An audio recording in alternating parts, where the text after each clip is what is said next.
Barbara, how's everybody doing today? I'm good, Neil. Also doing well. I'm doing Wonderful. excellent. Wonderful. That's what I like to hear. How about you, LilyPichu? I'm doing great, Neil. Thank you.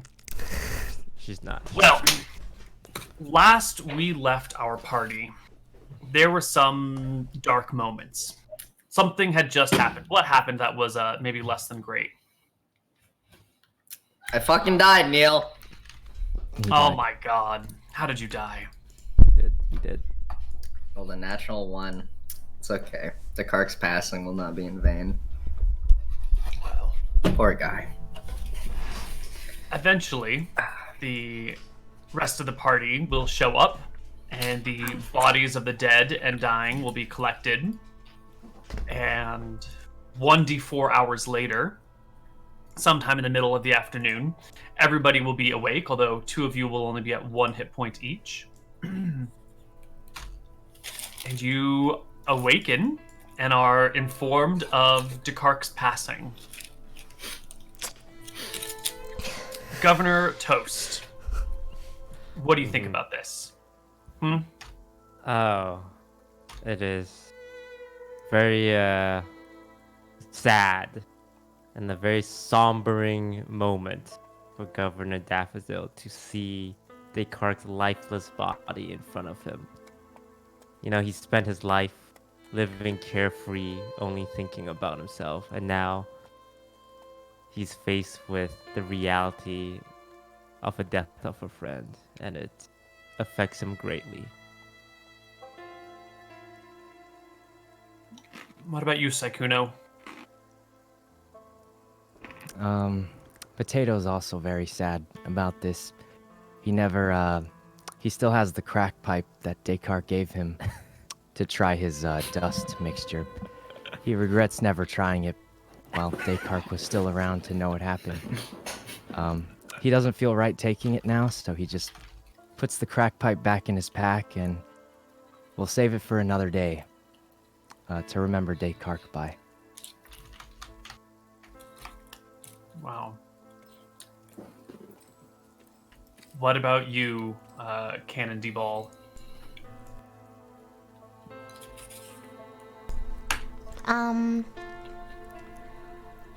He did kind of. Well, I was kind of on the brink of death when he kind of jumped in and stuff. I thought he was so stupid, very foolish, but I begrudgingly accept that without him I'd probably be dead. So I am filled with a lot of sadness, but I don't show it. It's more like Why not? like I just look off into the distance and try not to meet the gazes of the other people's eyes. Because I don't want to admit that Descartes was actually a pretty good being. Yeah. Eventually, Father Tuck will get up, become alive with 1 hit point, and approach the 3 of you about...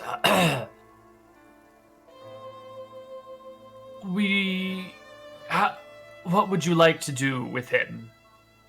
The proper burial could be observed.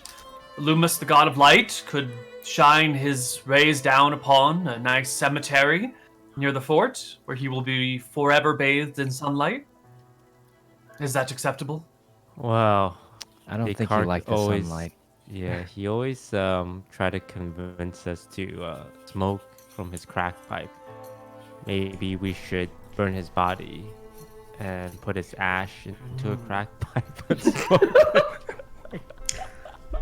Are we gonna Fire. smoke the remnants? Are we gonna smoke his body? That's what he would have Descartes wanted. That's what he would have wanted. The Alright. potato pulls out his crack pipe that Descartes handed him. I hand it to Mayor Daffodil, Governor Daffodil, in case he actually wants to do this. Also, I need that Perhaps- promotion. We should all take turns. Yeah. Pass the One crack pipe puff around. each. One Yeah, puff one each. puff pass. You guys can puff pass with the crack pipe. Is this with With the drugs or with the ashes? The ashes of ashes. Descartes. Okay. It'll take a while to gather enough fuel to build a pyre to burn his body on, but you can do it. And as you are gathering fuel for the fire, you see the Condor, that ship, kind of sailing towards the harbor, towards the slough. Wait, we need to talk about that. We were gifted this gargoyle, right? Yep. Fuck my memory. I'm too sad. I can't think of it like off the top of my head. Even though it canonically just happened today. Kel Bridget. Yeah, that girl. Right. She's evil. She's evil. Yep, I agree. Whoa. Let's not start throwing accusations around. Maybe she had no idea Governor! it was... Huh? You cannot keep being swayed by the beauty of woman. I believe... Wait. Who... Look, this statue you told me came alive. That seems like a magical, interference. And they do have a wizard. Maybe she did it without letting the captain know.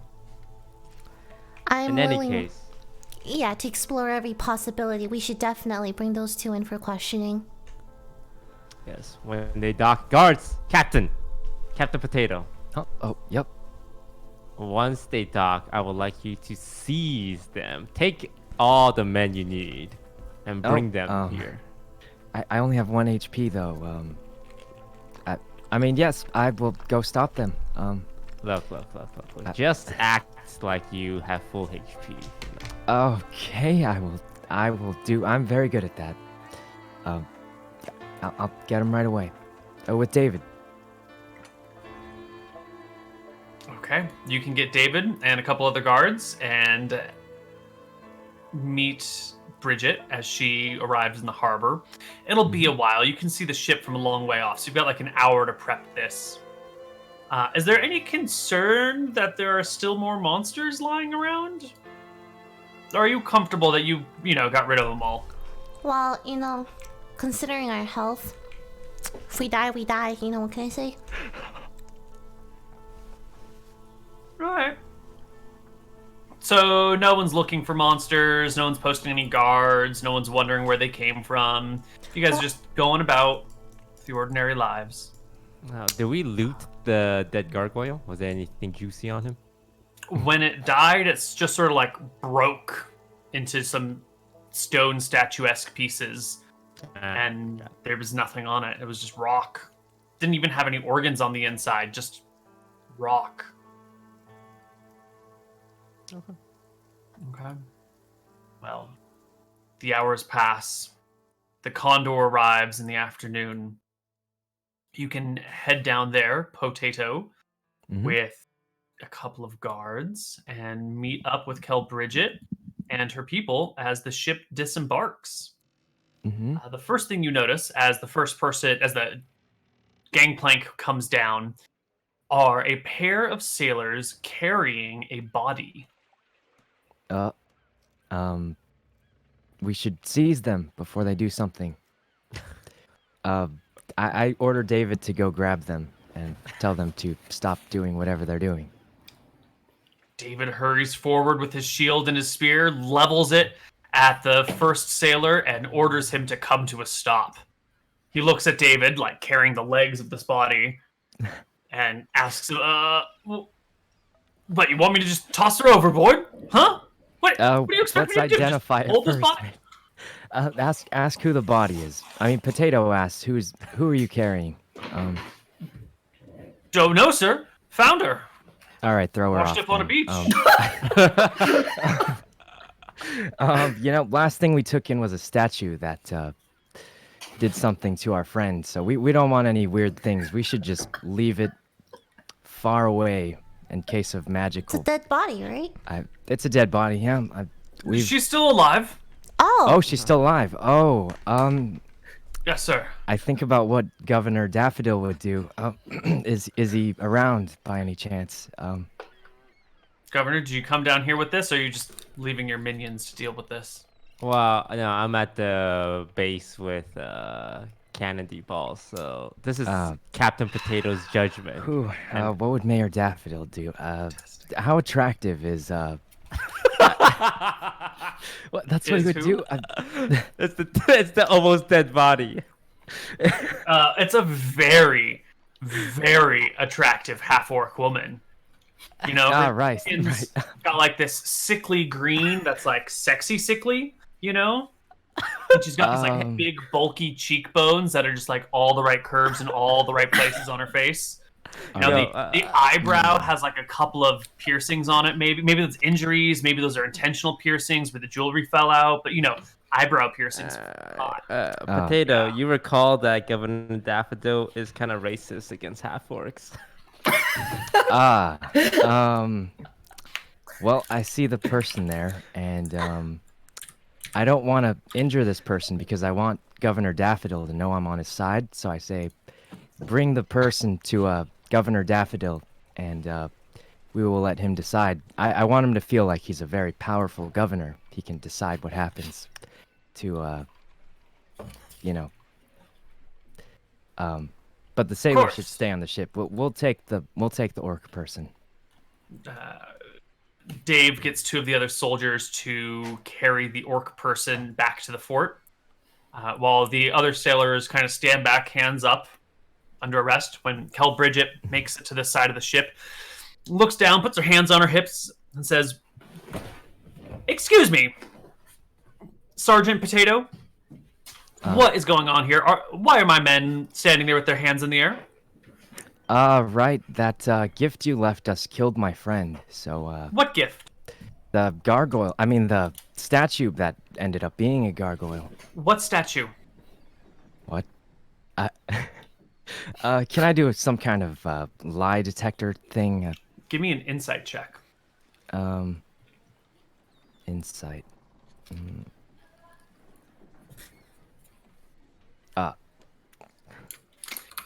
She is pretty square-faced. You're having a hard time telling if she's lying or telling the truth.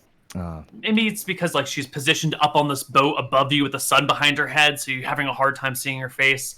You can't tell if she's lying or not. Could be I do anything. also remember that Governor Daffodil had some interest, so I say, oh, they can put their hands down, but we can't let you on until we have the situation under control on our town. What are you talking about?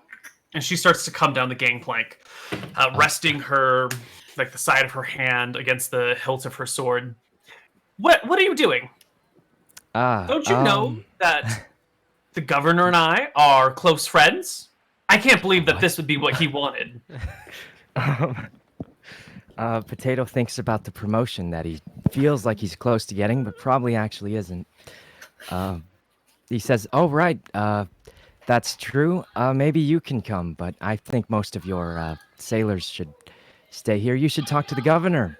He'll know more than I do. I'm just following orders. Yep. Whose orders? The governor's. He's You're telling me the governor came down here and told you to, I don't know what this is, provoke my men to level your spears at us? Well, I mean, you know. Didn't we just leave this morning under good terms? Oh, that was before the gargoyle. I think the governor is better at this kind of thing. I just Certainly, you're not the right one for this. Clearly. Well, Yikes. I Stand might aside, have- Sergeant. Stand aside. And she brushes past you. Potato hides behind guard David and says, "David, do something." What do you want me to do? Attack her? She's a knight. Oh, that's right. I meant maybe try and talk to her. You can socialize. Ma'am? I don't think she's listening. All right. Well, we did our best. Good job, David. You still got any of that powder I gave you last week? Yeah, I still have it all. You said only Okay, for okay. emergencies, and I keep forgetting. Oh, that's fine. Yeah, just hold on to that.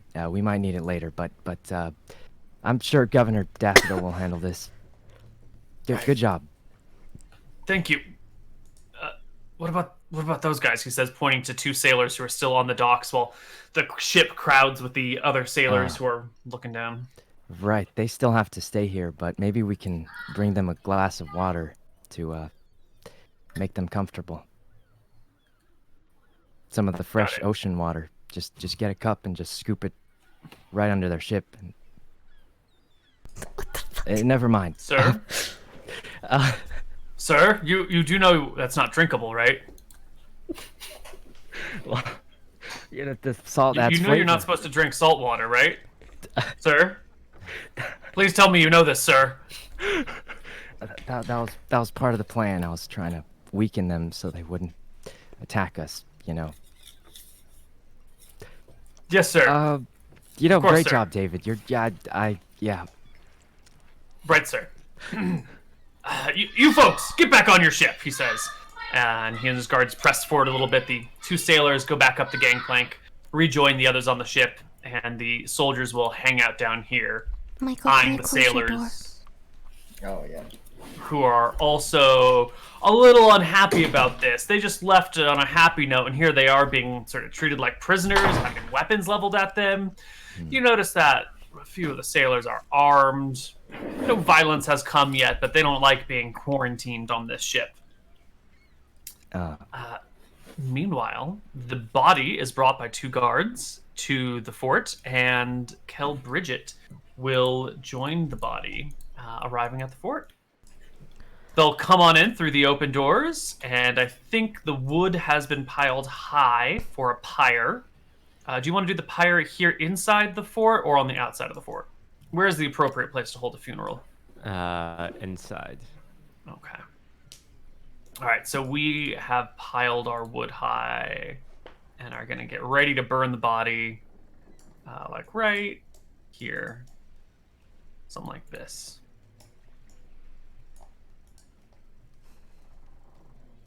Something like that. There we go. And approaching this will be a half-orc carried in the arms of 2 of your guards. And the, what's her face? And Bridget.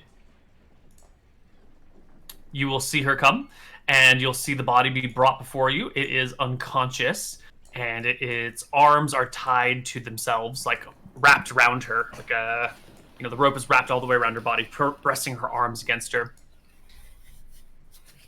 And the guards will come and lay the body down here before you. And Bridget will walk up behind them and look for the governor. Governor, are you around? Yes. And she'll say, Governor, I was accosted by your people down by the docks. What is the meaning of this? I thought we were on good terms. Where's Potato? He didn't come. Oh, okay. What? I cannot believe you were treated that way. I shall have a word with the captain of our guards. This is completely unacceptable. He said he was working on your orders. Ah, that Potato. He's a bit of a maverick, a bit of a hothead. Sometimes he just says things and does what he wants, but know that I will have a word with him, and on behalf of Santa Barbara, I apologize for your treatment. Oh. Well, thank you. I knew there must have been something wrong. You're such a kind and welcoming fellow. I figured there had to be some sort of mistake, and I'm glad to see that there was. Governor, we have 2 bits of news to report. The first is that our trip was unsuccessful. We left at dawn to scout out the western side, or what lies to the west of the town, and came to a peninsula of sorts, a point upon which we saw a storm in the distance. And as we came around the corner of the point, massive winds pressed down upon our ship, forcing us to turn back away from our goal. Did you experience an unusual storm this afternoon? It's late morning. I don't believe so. I think here in Santa Barbara all was sunny and nice. Huh. No strong, terrifying winds? 50 knots, 80 knots? No, there was wind like, what was it, a day ago? With this giant wind elemental blowing by our town, and he just kind of, I killed him. and that's about all the wind we've had in the city. Well, I don't know what that was. Perhaps there's some freak weather phenomena, or perhaps that point is home to some sort of elemental, but we'll find a way around it. The second piece of news I have to report is on our way back, we sailed past Santa Cruz Island, the large one out there. She says, pointing to the islands in the distance. And upon it, we found a beach with dozens of corpses and washed up supplies from some shipwreck that must have happened nearby. It was on the outside of the islands. So I don't know if a ship may have come by recently and broken apart, or if a ship was lost out at sea and this is just where the people washed up. The only survivor was, she sticks her toe at the half-orc, this one here. And we thought we had better bring her back. Can I do a medicine check on the body to see the chances of survival for this half-orc? Yeah. Alright, Go ahead, make me a medicine check. let's see. She's gonna be okay. She's like knocked out, but otherwise fine. No water in her lungs. Her pulse is steady. Her breathing is steady. Doesn't sound like. It doesn't look like anything is broken upon her. Maybe a few abrasions here or there. Skin is a little bit swollen, probably from sitting in the surf for days or whatever. She looks like she'll be okay. Milady, speaking of corpses, I, pat Descartes' dead, lifeless corpse on the pyre. It's like, we got one of our own here. Now, Let's see. it's very sad, but his death was the result of a statue attack. Do you recall leaving a statue? My wizard advisor, tells me that it was your party who left the statue for us. I have left no statues behind. Very interesting. Why would you think I left this statue? Do I have spells? Without telling you? I don't have spells, do I? Fuck. You should have one first level spell. Sorry, I was playing with your spells earlier today. You have one first spell. Yeah, but Detect Dots is level 2 anyway. I look at her suspiciously. Are you saying that your party did not leave a statue here? What was the statue of? Yeah, what was it again? Was it a horse? I don't remember. Wasn't it a Dog? A dog? That was like a jaguar type. Big cat. Was it a dog or a Leopard. cat? Panther. Panther? Looks like that. Guard dog. A dog cat. So, Looks like that. yeah. Can I just like describe it? I don't know what that is. It's like it would be a gargoyle. A sort of four-legged monstrous fiend that you would put on the top of the building and normally have like a water spout through which water pours as a means of a gutter. Yes. Or just a fearsome creature to ward an area from evil spirits or scary monsters or whatnot. It was a gargoyle statue, and your party left it here. I'm very angry. I slammed my staff on the ground, and because of that, consequently, one of our friends died. What are you talking about? Oh my gosh, don't play dumb with me, woman! Excuse me, Mr. Wizard. Whoa, I think Why we could would all- I leave a statue here without presenting it to the governor himself? You think I would just abandon a statue somewhere without informing someone that I was giving them a great gift? Not to mention, why would I haul a single gargoyle all the way from Drekis out to Santa Barbara? Okay, And where did you find it? Was it down by the docks where my ship was? Wait, Neil, I my details are fuzzy. How did we find the statue again? It was just sitting in the fountain when you guys woke up in the morning. And who told us that it was a gift from them? Or did we just assume that? I think you guys just assumed it. Did we I don't really just know. I assume don't it? remember. I thought know. the wizard left it. The other wizard or whatever. Koibu. Okay. Didn't you say it was a gift? Oh my god. Who could remember? That was a whole week ago now.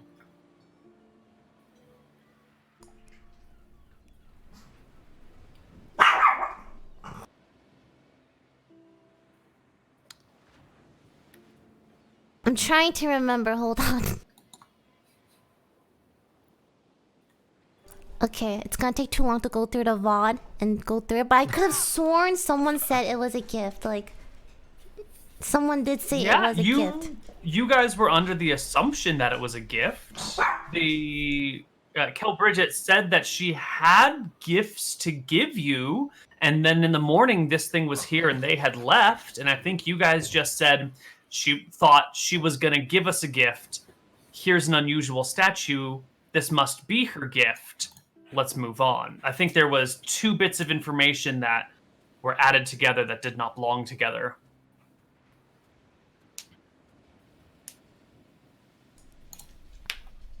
Well, I don't know then. Or she's lying and she did leave a gift. Or she's lying. I don't know. Yeah, which one? I thought Okay. the wizard left it. That was my assumption. Under the same party. I could be wrong. You know what? Someone makes like nice little Reddit recaps. I'm gonna read that right now. I certainly didn't leave anything for anyone on the docks. Well, I mean, a creature of this was of a magical nature. Perhaps your wizard could help our wizard get to the bottom of this mystery. We would be greatly indebted to you. I would be happy to do this service for you after being insulted by your captain of your guards and again by your wizard. Oh, I do. You see, I do not bear a apologize. grudge. You are you are as kind as you are beautiful. And you are as wise as you are handsome. And she will go back to the ship to grab Rachel, and to bring the wizard back up here, and to take her place back in the quarters and whatnot. What are you going to do with the half-orc?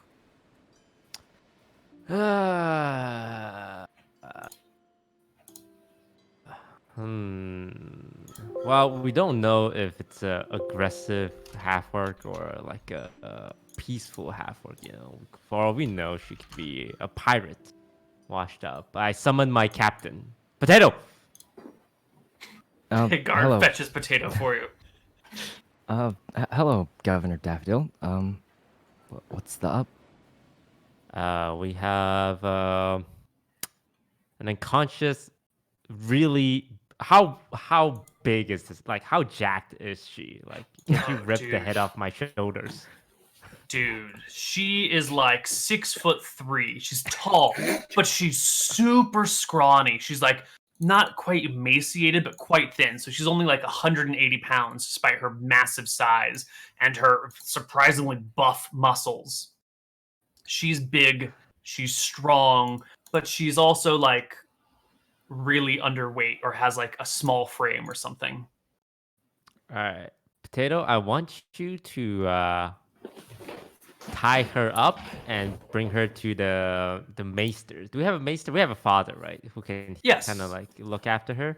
Yes. And just watch over her and question her once she wakes up. If she gives you any trouble, I'm sure you know what to do. Don't let me down. Wait, what do you want me to do? If she You gives know me, what to do, Potato. like, I trust you. you want me to like I trust finish- you. is that what you're Potato, if I have to tell you what to do, then you know I can't always be doing that. You gotta figure some stuff for yourself, all right? Oh, Can I count on you? all right. Oh, definitely. Yeah, I can I know exactly what to do. All right, take her away. Potato doesn't know what to do. But All right. I'm gonna try anyway. She is taken into the chapel and laid down on the ground there, while the priest keeps an eye on her, checks her signs, and Potato is left here. Meanwhile, Daffodil and Cannon do what? Okay. Oh, Cannon, I don't know what I'm doing, man. Like these wizards, I don't know where this gargoyle They're came either from. lying or someone shapeshifted into them, or I don't know, because this recap says that the captain left it behind. I'm highly suspicious of the captain again. Is And this recap? Well, can you explain what a recap is? I'm not familiar with such a device. If my memory serves right, I believe that there is something suspicious going on here, Governor. I need you to stay on your toes. One of your friends just died because of the statue gifted to us. You understand this, right? How serious it is? Yes. Do you understand, Governor? Yes. Something is not right. Yes, something is not Yes. right. And I Yes. believe we should keep a closer eye on them. Yes, Make I them- will have my eyes on the captain, Bridget. I'm sure you will. I will keep a very close eye on her. Cannon looks like he wants to say something, but like the words just stop and just be like, "Yes, you do you, Governor. You got this." If it comes down to it, can you handle their wizard while I, distract the Captain Calbridget? Distract? Yeah, maybe we can separate them while you, do your wizardy thing with the wizard to figure out some stuff. I will do my best, but Governor, we have to take this seriously. The Yes. cork is dead. Yes. Okay. All right. And All right. So I want to rest before though, cause I have 1 health. well, the wizard's gonna be here in like 20 minutes probably. God. You're not gonna be able to, unless there's some healing spells lying around. I don't know what you're gonna do. It's fine. I'll just wait. Drink some tea. Okay. Father Tuck will use his other healing spell on himself. Wait, whoa. Where's Father Tuck? Whoa. Where's the wait. father? Where's Father Tuck? He's in the chapel. I'm going to He used chapel. one healing spell in the battle, and he used the other on himself when he woke up. How many healing spells does he have left? 0. God fucking useless guy. He's only a first level cleric, unfortunately. Alright. The wizard goes to the wizard's room to rest while the other wizard is brought to them. The governor goes to the governor's room to rest until the captain, the knight, comes to him. And in the priest's quarters, the orc begins to stir. I tell Father Tuck to go check on the orc because he has more HP than I do. You and Father Tuck are there with the orc, right? Weren't you supposed to keep an eye on her? Oh, yes, but I'm on the Was that other not your side of job? the room. I don't want to get kicked and lose 1 HP on accident, Let's see. You're way down here. Got it. Right. I say, Father Tuck, go take a look at the orc. You have 8 health. That's a lot. Father Tuck approaches the orc, who's still tied up and lying on the ground, and as her eyes begin to open, he gently strokes her forehead and says, There, girl. You're going to be okay. You're in the hands of the god of light now. Great Illumis, bringer of sunshine, creator of shadows, banisher of the dark, destroyer of nightmares. Do you understand the words I speak to you? I'm an atheist. What? Nonsense! There's no such thing as atheism. The gods are as real as you and me. We can see them in the night sky, the constellations they create, the powers they endow to their servants. Some of us will even hear the words of gods themselves. How could paladins and clerics exist without them? Let me tell you about the gods. Where the fuck Clearly am I? need Where am I? education as long Where the as fuck you're am I? tied up. Shh, quiet now. Where the fuck am I? You're in my chapel, good lady. I am Father Tuck, cleric here in Outpost Santa Barbara. That man over there is Captain Potato, He's in charge of overseeing your security and safety. The orc is still tied up, right? Yes. Okay, I yell over to Father Tuck. If they give you any trouble, you can hit them with your mace or something. What? Governor Daffodil. Oh. Well, they're What still was tied up, that? so it's. I said, don't hit them with your mace unless you have to. We definitely don't want to do that though, but only if you have to. Father Tuck. Of course. Lady, I would never do it. Only Father. Yeah. do you have a name, my lady?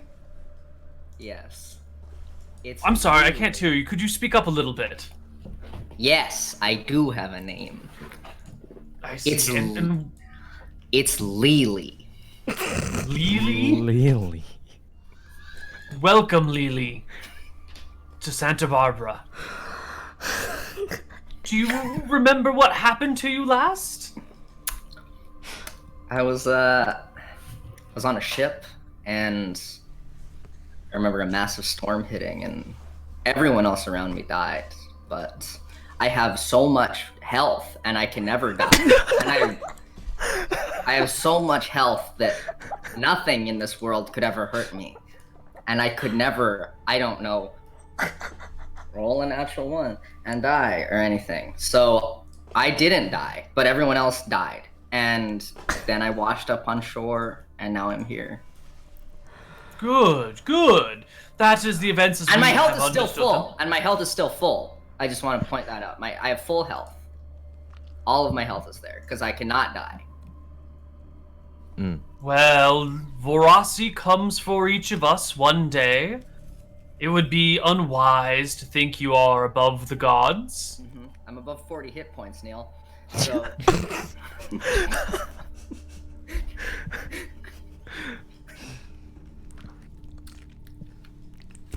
And, are you... How do you feel about... do you know about Santa Barbara? No, I have no idea where I am. I see. And, where did you...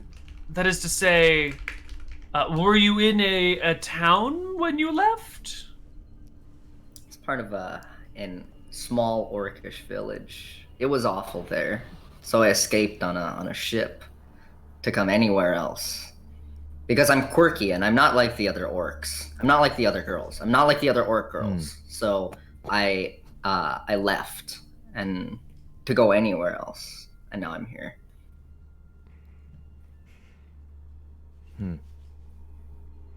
You don't eat people, do you? Nah, you fucking stupid? No, not any people. What do you I think just orcs had- are like, huh? Not all orcs are like that. I'm quirky and like a I don't like violence. I like to draw and I like to paint. And I'm quirky and not like the other orc girls, okay? My name is Lily. And I'm not like the other orcs. I see, yes. Potato feels a little safer and walks a little closer to the orc. As soon as Potato gets close enough, I spit on him. Because he said to hit me with a mace. Potato says, why'd you spit on me? Because I'm quirky and not like the other orc girls. And you don't eat humans, right? Of course, you're I spit on Potato again for making such a wild assumption. Okay. Potato pulls out some of the last of the rock, grinded up rock, of unknown origin, that Descartes left behind, and says, "Have you ever seen any powders like this before?" I've never seen anything like that in my life. Would you like to try? I say, I see. Right, I put it back in my pocket. Save it for later. We met Did you? 2 minutes ago when I woke up in your chapel. You said, hit me with a mace, and then I spit on you, and then you offer me crack. Rock? Is that what's happening? Well, it's...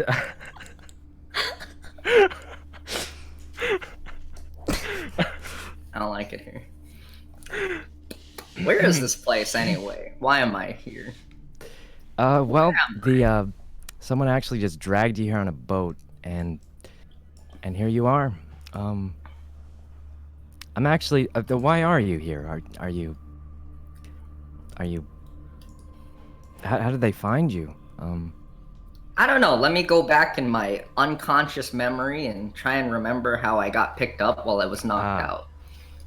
Potato notices that this is a very sassy orc.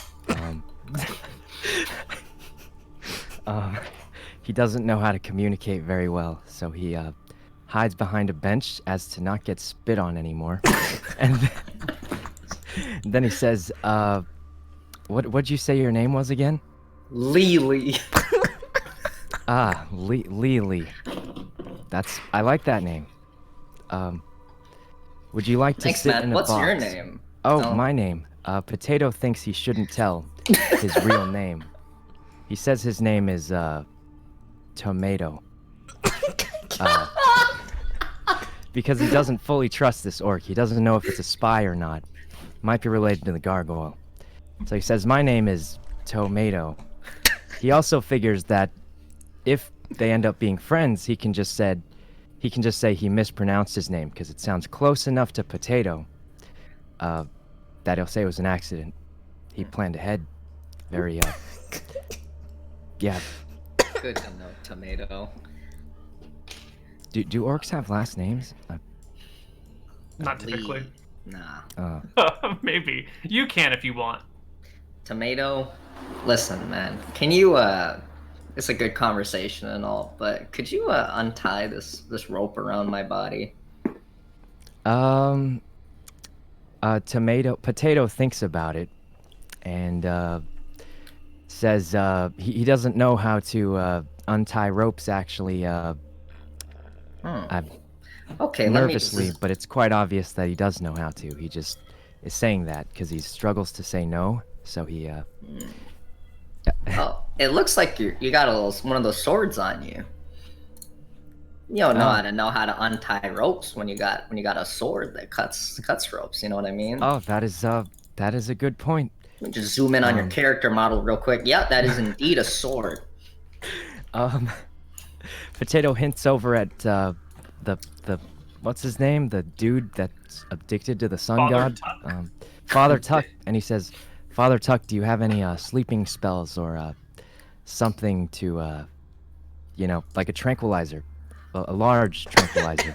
Don't you? I do believe the one with the medicinal herbs is recently passed, unfortunately. I could perhaps look in his bedroom and explore his resources. I tell him not to leave in case I get rushed by a crazed orc, and I only have 1 She HP is left. tied up and Oh, disarmed. I mean, she looks pretty strong. She's got a lot of HP, and Captain, are you know- saying you cannot handle one tied up prisoner? well, she spit on me twice. My hands are slippery now, so I don't know if I can hold my sword. I back understand. off. I back off to the edge of the room again. It's just my fingers are slippery now. That's all. I could take her. Just, Yes. She will stand before the orc, sort of look down at you because you're still laying on the ground, and say to you, now listen here. I'm going to go fetch the governor and have him come and give us permission to release you. But and Potato now says you're leaving here. You're leaving me alone. the candles in the room begin to flicker, and his voice starts to get louder and deeper as he says, and while I am gone, you will behave. Despite the candles getting brighter, the light in the room begins to dim. And so there's just like these bright points, but everything else is sort of shadowy as he looms over you with a booming voice. And then he relaxes back down, and his voice comes back to normal size. The lighting returns to normal, and he says, "Be a good girl." And he walks past Captain Potato without even looking at him, and heads off to the governor's estate. Meanwhile, on the other side of the fort, Cannon is meeting with Rebecca, who has arrived under guard to speak with you. She gives you a knock on your door. I get the door. I open it. And I smile. Hi there. Isn't it Oh my, Rachel, you look by the way? terrible. It is Rachel. What did I say? Rebecca? It's definitely not Rebecca. It's totally Got it. Rachel. Good call. Rachel. Take inspiration for correcting me. Oh my god, I mean, if you insist. Alright. Mr. Cannon, you look terrible. I feel terrible. We've Oh my been god, what through- happened? Wow. Do you recall the statue that your company gifted us? What statue? Oh, good motherfucking Jesus. You know, the statue, the gargoyle statue that was left behind by your captain, that was placed in the middle of this courtyard right here? I don't know what you're talking Oh about. my fucking Jesus Christ. We Alright. placed a statue in your courtyard? When?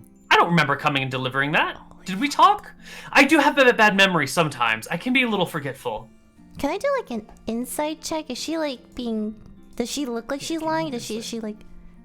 Give me an insight check. Fucking... Wow. I mean, she's cute. You're getting distracted. You know, like how...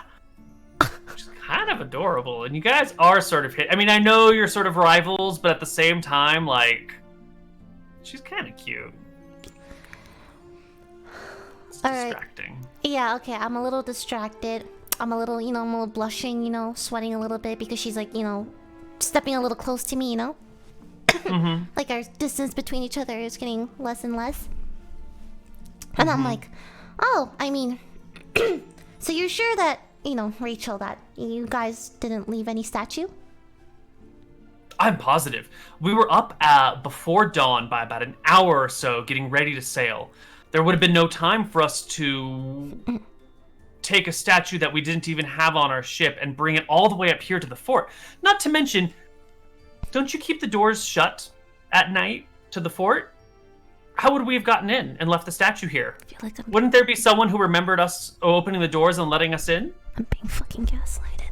Oh, I mean, if you say so, Rachel, there's just been an incident, and you must understand we have to take every precaution because one of our dearly beloved friends has passed away. Oh, I'm so sorry. I didn't know.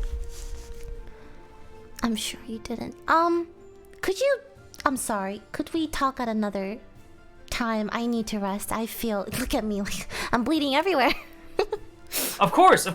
I think we're gonna try and leave tomorrow morning, though. So maybe I'll catch you. If not, I'll stop by for a chat on our return trip. Tomorrow morning, you're leaving? We're gonna leave before dawn again. Try and make it out past the point. See if we can't sail west and find out what else is on this landmass or how big this landmass is. It's weird. I've been trying to scry distantly with my crystal ball, but it keeps malfunctioning, which I've never seen before.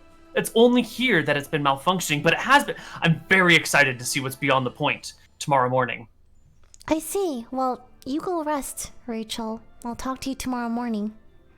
I'll talk to you tomorrow morning, too. Bye, Cannon. Bye, Rachel. I'm gonna rush to the governor's office. All right. As you rush to the governor's office, you can see the heel of Kel Bridget entering through the door as she closes it behind her. Do you want to interrupt them? Can I, just kind of wait outside? How good is my eavesdropping skills? You want to listen? There's a window. I mean, just right. There's a window right here. You could easily sit next to the window and hear the entire conversation. Yeah, I'm gonna sit there. Okay. Inside the governor's room, Kel Bridget has returned and is wishing to speak to you, Governor. Or you were wishing to speak to her. You guys were going to chat. So she comes on into the room where you are, shuts the door behind her, and says, Governor, there seemed to be some sort of misunderstanding. We've seen the violence that happened in town and heard the stories. What can we do for you? We need your help getting to the bottom of this mystery that's plaguing Santa Barbara. We've been assaulted by elementals and statues coming to life, and frankly, we are unequipped to deal with such conundrum like you are. Monsters and statues coming to life? That sounds most terrifying and dangerous. Yeah, it's I believe it's perfect for an adventurer like you to solve, and people will hear the tale of your brave antics here. Well, we are setting sail in the morning, Governor. We're headed west around the point to see what else this island of Ethos contains. But you are the captain. I'm sure your men will follow whatever command you give them. I want to use persuasion on her. Give me your very best persuasion check. 12.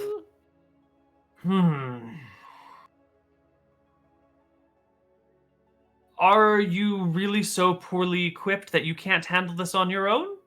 I thought you were a brave and mighty warrior who had defeated air elementals. I mean, I've seen the other people here. You're the captain of your guard, barely standing. Your wizard, practically unconscious on his feet. You, though, look at you. You look like you haven't suffered a single scratch. You must be a fantastic warrior to avoid damage in all of that combat. Exactly. But I myself can't do it alone. Like you said, my council is filled with riffraffs and street rats.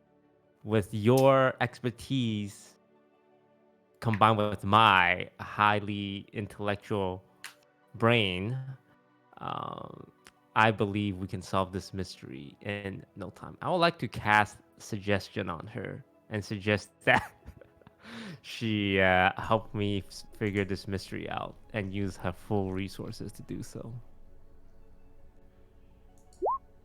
I linked it. The suggestion must be worded in such a manner as to make it a reasonable course of action. Blah, blah, blah. The target must make a wisdom saving throw. On a failed save, it pursues the course of action you described to the best of its ability. The suggested course of action can continue for the entire duration. The suggested activity will be completed in a shorter time. The spell ends when it's finished. You can also specify conditions that will trigger the activity. It doesn't say that she will remember being enchanted or suggested. My kind of spell. Oh my god. Let me just double check another source on this. It should be fine. If you or any of your companions damage the target, the spell ends. Okay. Wisdom saving throw for Bridget. What is your spell save DC? 13. Okay, and her wisdom modifier. Okay. Well, you have given us shelter and home, and you've given me the courtesy of your bedroom. I suppose we could delay our voyage one more day to help you out. After hearing that from the window, I'm gonna quietly walk away. Okay. What in particular can we do to help you?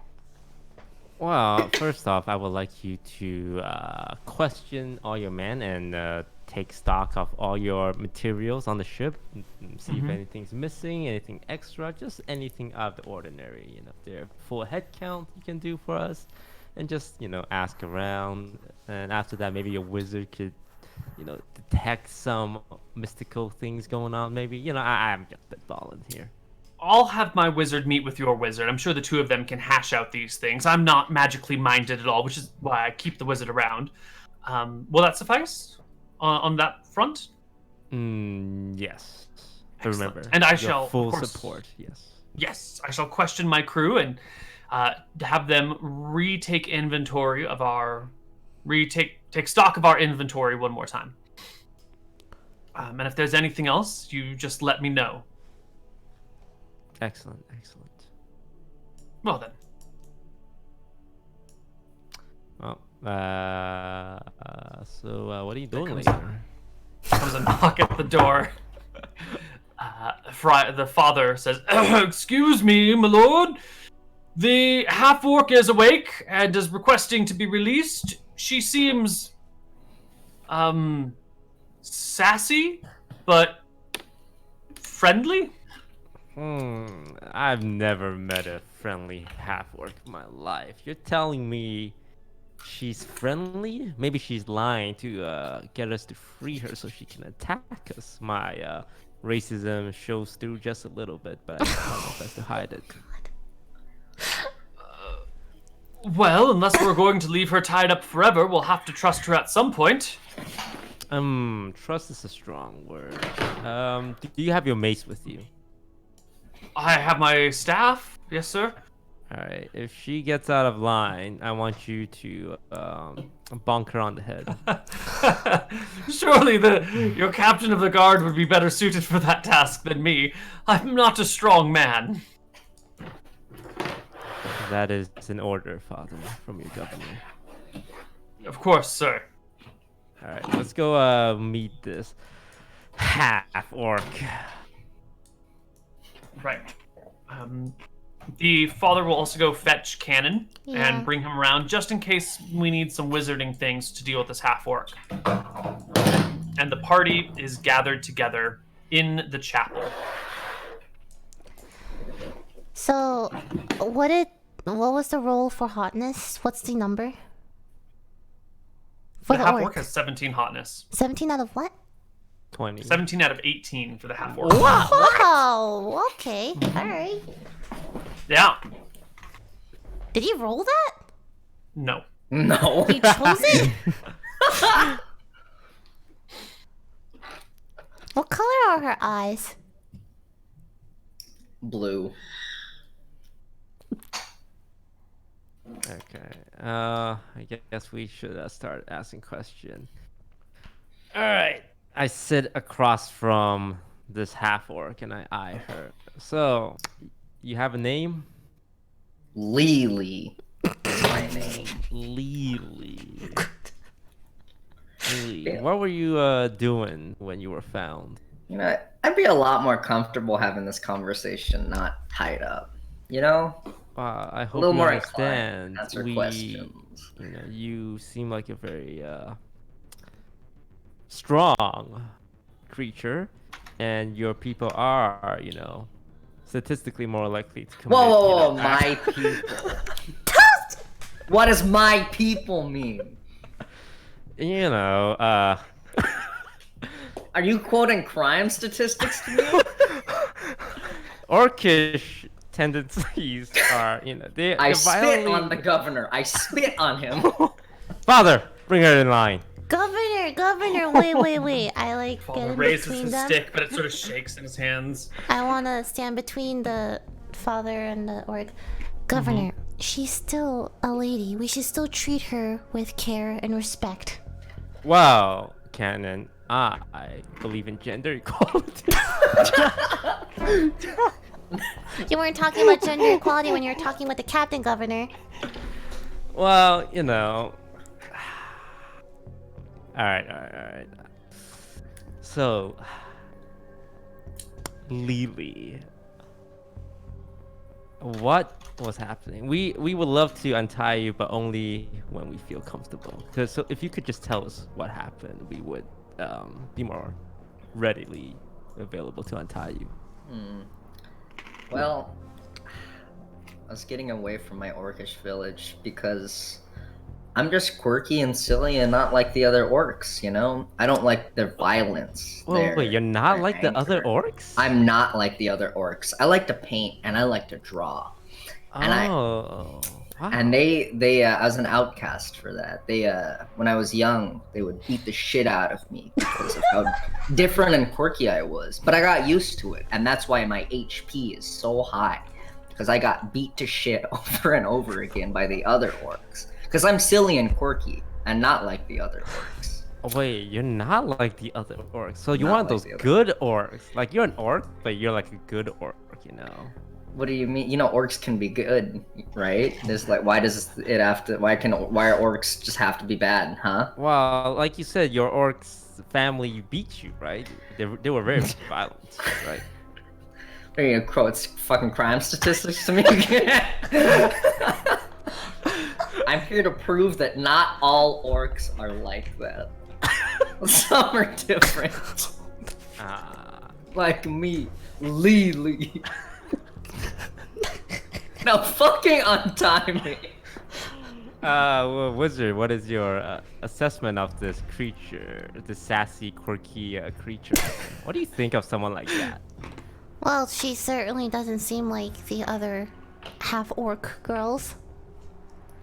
I think there's no harm untying her, Governor. She doesn't seem like she's going to hurt us. And Potato walks over with a bunch of orc spit on him and says, "Remember when she spit on you 10 seconds ago? That is One true. could argue that's a projectile attack." Lily. Just looking out for your safety, Governor. Assaulting a government official is a crime here in Santa Barbara.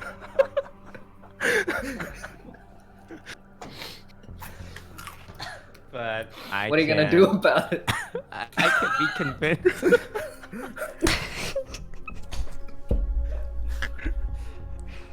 I ready a new glob of spit in the back of my throat, waiting to see what the governor says. Lily! Do you do the whole like? Yeah, I'm fucking getting it ready.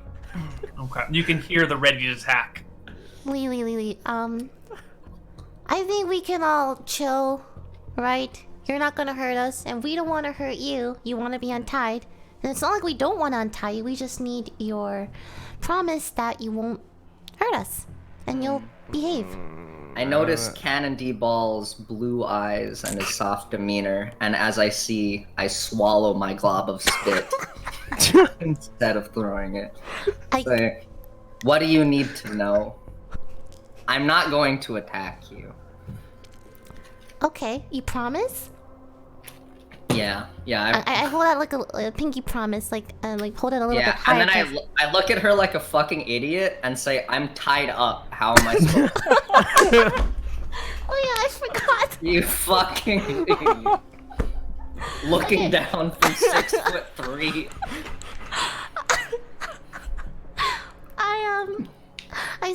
I turn to the governor. I'm like, Governor, permission to untie Lily, the half-orc. I don't think she will be a problem. I will do my best to keep her in line as well. So you vouch for this creature? Yes, sure, why not? So any violence or any crime she may commit will be on your head then? I will take responsibility. Well, Cannon, you have shown yourself to be reliable and a true friend. So I will trust you on this one. Release her! Alright. I start untying her rope and stuff. And you are set free. I think this is a perfect opportunity to take our first break. And when we come back, we will continue the investigation into what's been going on with the assistance of Kel Bridget and her wizard Rachel, and our new friend Orc Lily, the not like other orcs. Quirky. Cool. Be right back.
Hello, everybody, and welcome back to Outpost Santa Barbara.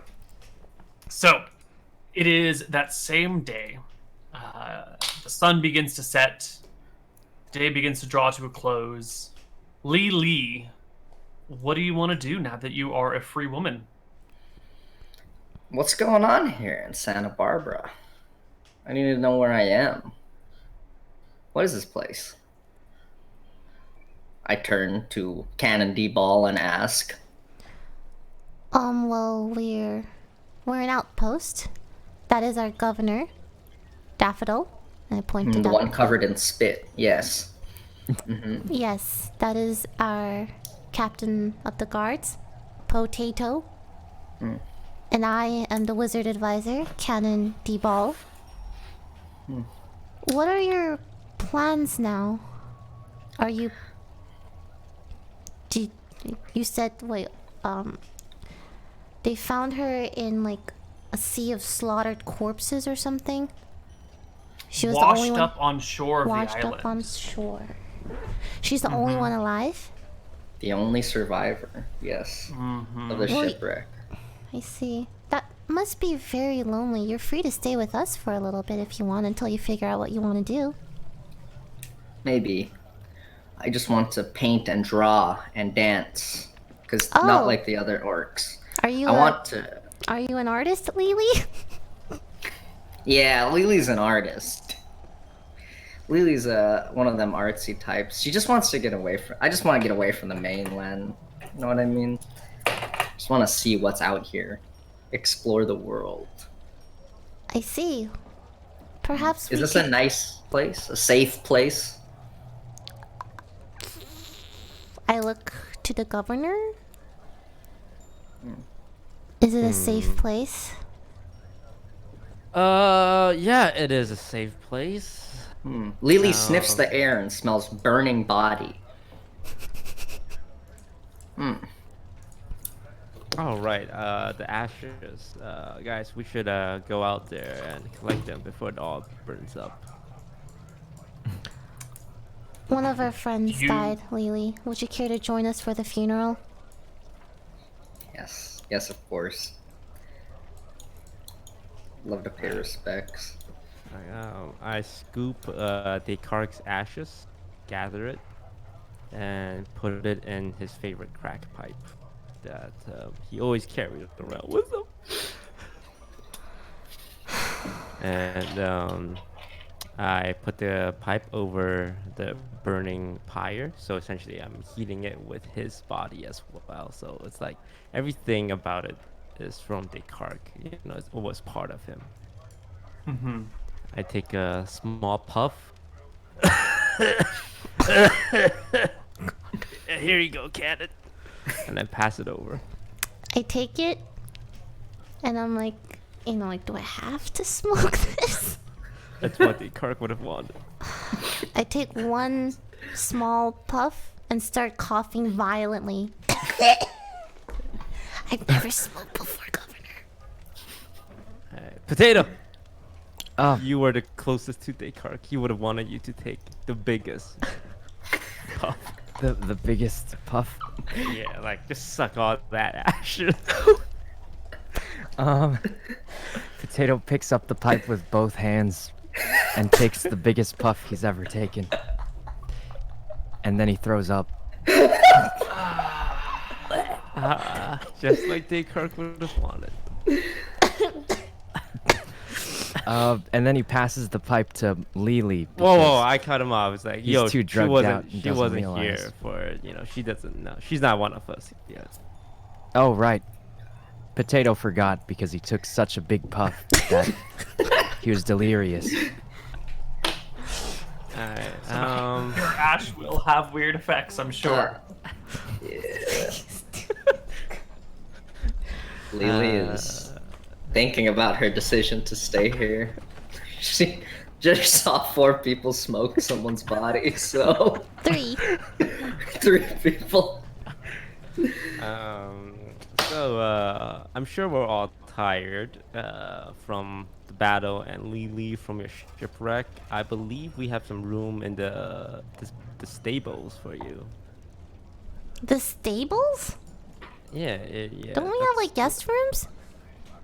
Yeah, but we have all those people from the Condor, you know, Lady Bridget and her wizard advisor. It's all gonna be occupied. And besides, you know how orcs are. Why does the orc get the stables, huh?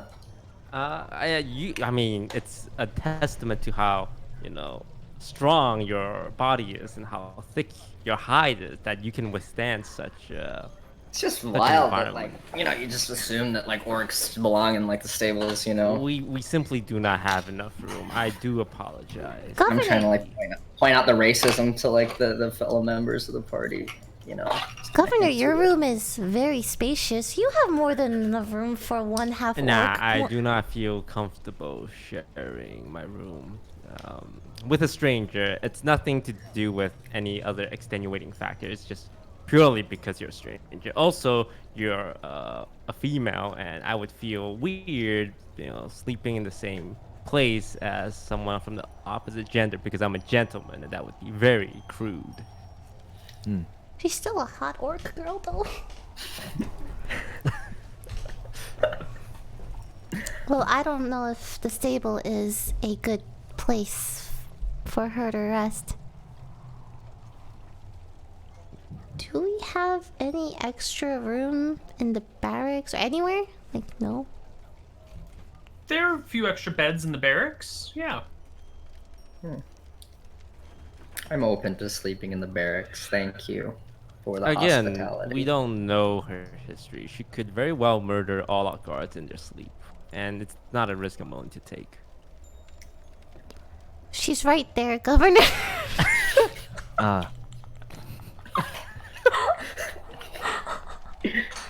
How about this?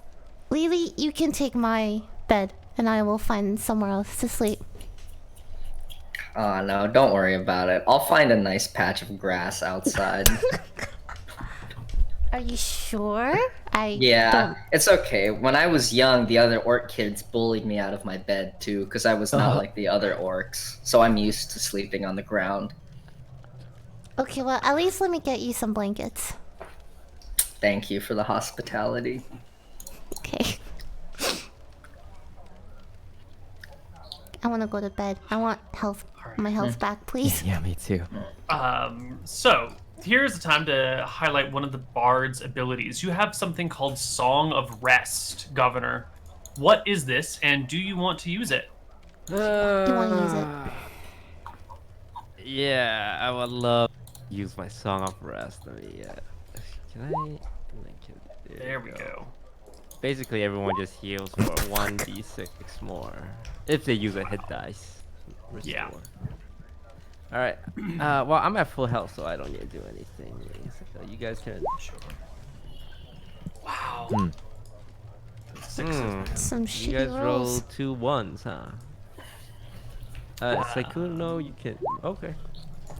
Take all of it and the Song of Rest to go to full health. That's crazy. Okay. These are numbers. And Sykkuno gets 5, 3. Can I use One. all 3 of my hit dice? You or- can. Use it. Yeah. Okay. 10. Oh. Okay, 16 for Sykkuno. So Sykkuno is up to 17, I believe. Mm-hmm. Cool.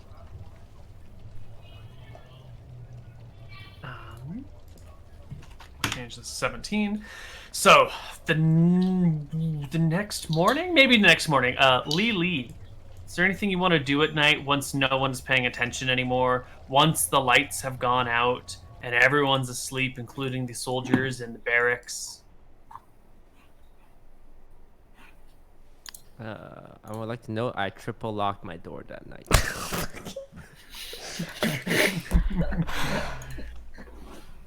But Lee, did you have anything that you wanted to do that evening in the fort? Do you want to just PM it to me instead? Michael? Michael? Oh. Sorry, fuck. You're Fuck, I was Lee. blacking out. Could you repeat the entire sentence? Absolutely. Lee, is there anything you would like to do late at night after all of the guards have fallen asleep, when their breathing becomes even, when the whole town is quiet? If you want to just PM me your actions, you can. Or you can tell me publicly. Yep, I just think I'll have like a look around the quarters, the barracks, to make sure that nothing dangerous is happening. Very wary. I'd like to walk up to Governor Daffodil's room. I turn towards the door, the closed door, and I just I'm 2 inches from it, and I just stare at it. I stare at it, and I breathe really heavy enough to where I hope he can hear it, and then I go back to sleeping somewhere outside over there. Okay. I do that for about 2.5 hours. Breathe at the door? Yeah.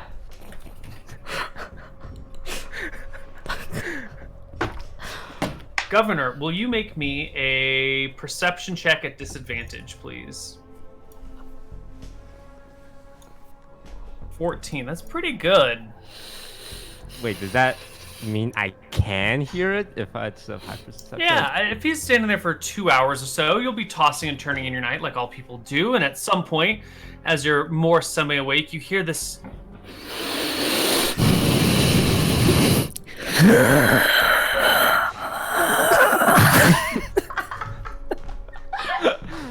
Oh, I'm like, is that the wind? I get out of my bed and I look around, and I can see her leg shadows coming from underneath the door. But you don't know who it is. I start freaking out a little bit, and I start pushing a bookcase in front of my door. I start breathing harder. You can hear the sound of the bookcase sliding across the floor as it slams into the door. And I grab my rapier and I sit in the corner of my room and I do not sleep for the rest of the night.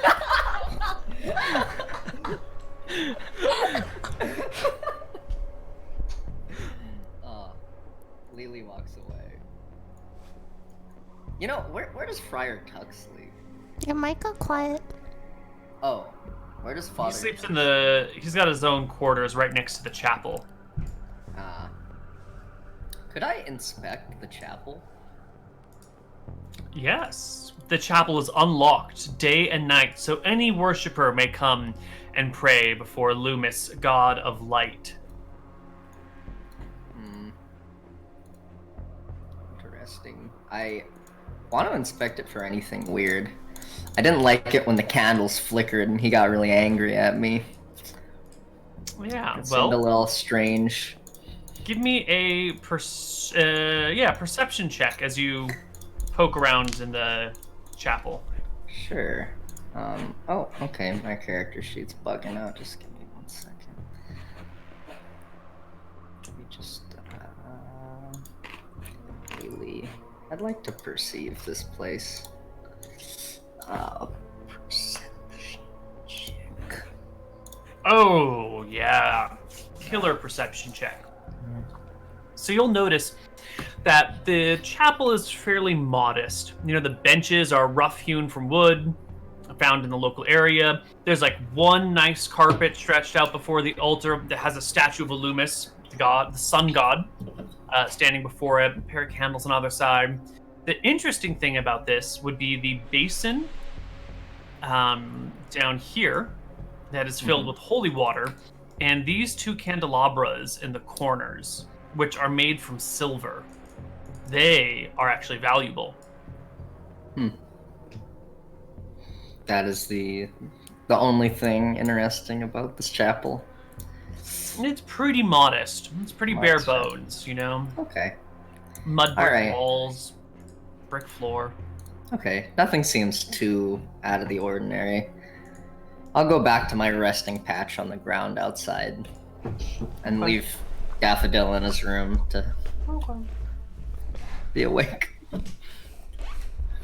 All right. Come morning, everyone heads over to the mess hall for breakfast. and you get a chance to chat with everyone.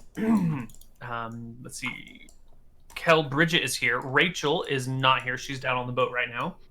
And Bridget will speak up at breakfast as everyone assembles. Right. So I'm going to go interview my crew, and I'm going to bring Rachel over here after this very fine meal. Thank you very much. Is there anything else I can do to help you out through this trying time of the death of your advisor?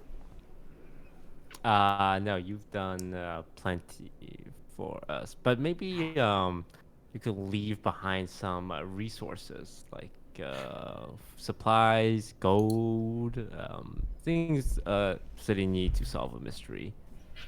She looks over at the half-orc and then leans in close to you, Governor, and says, "We found some supplies near her, kind of scattered about. Looks like orcish-made weapons. We have them on the boat. Would you like them delivered here?" Yes, that would be great. Okay. She leans back to the rest of the people, saying nothing. When the Condor came in before, the harbor master took stock, right? Took stock of everything, yes. Could I ask if there was a statue at any point? Yes, you can head down to the harbor master, Ramona, and ask her about the things the ship had. I'd like to do that. Excellent. Any other actions that will want to be done over breakfast in particular before we jump down to the harbor? Nope. Oh, I also have arcane recovery, right? I can recover was it one slot or 2 slot? I forgot. Half rounded. Round it up. Rounded up. Okay, I'll believe you.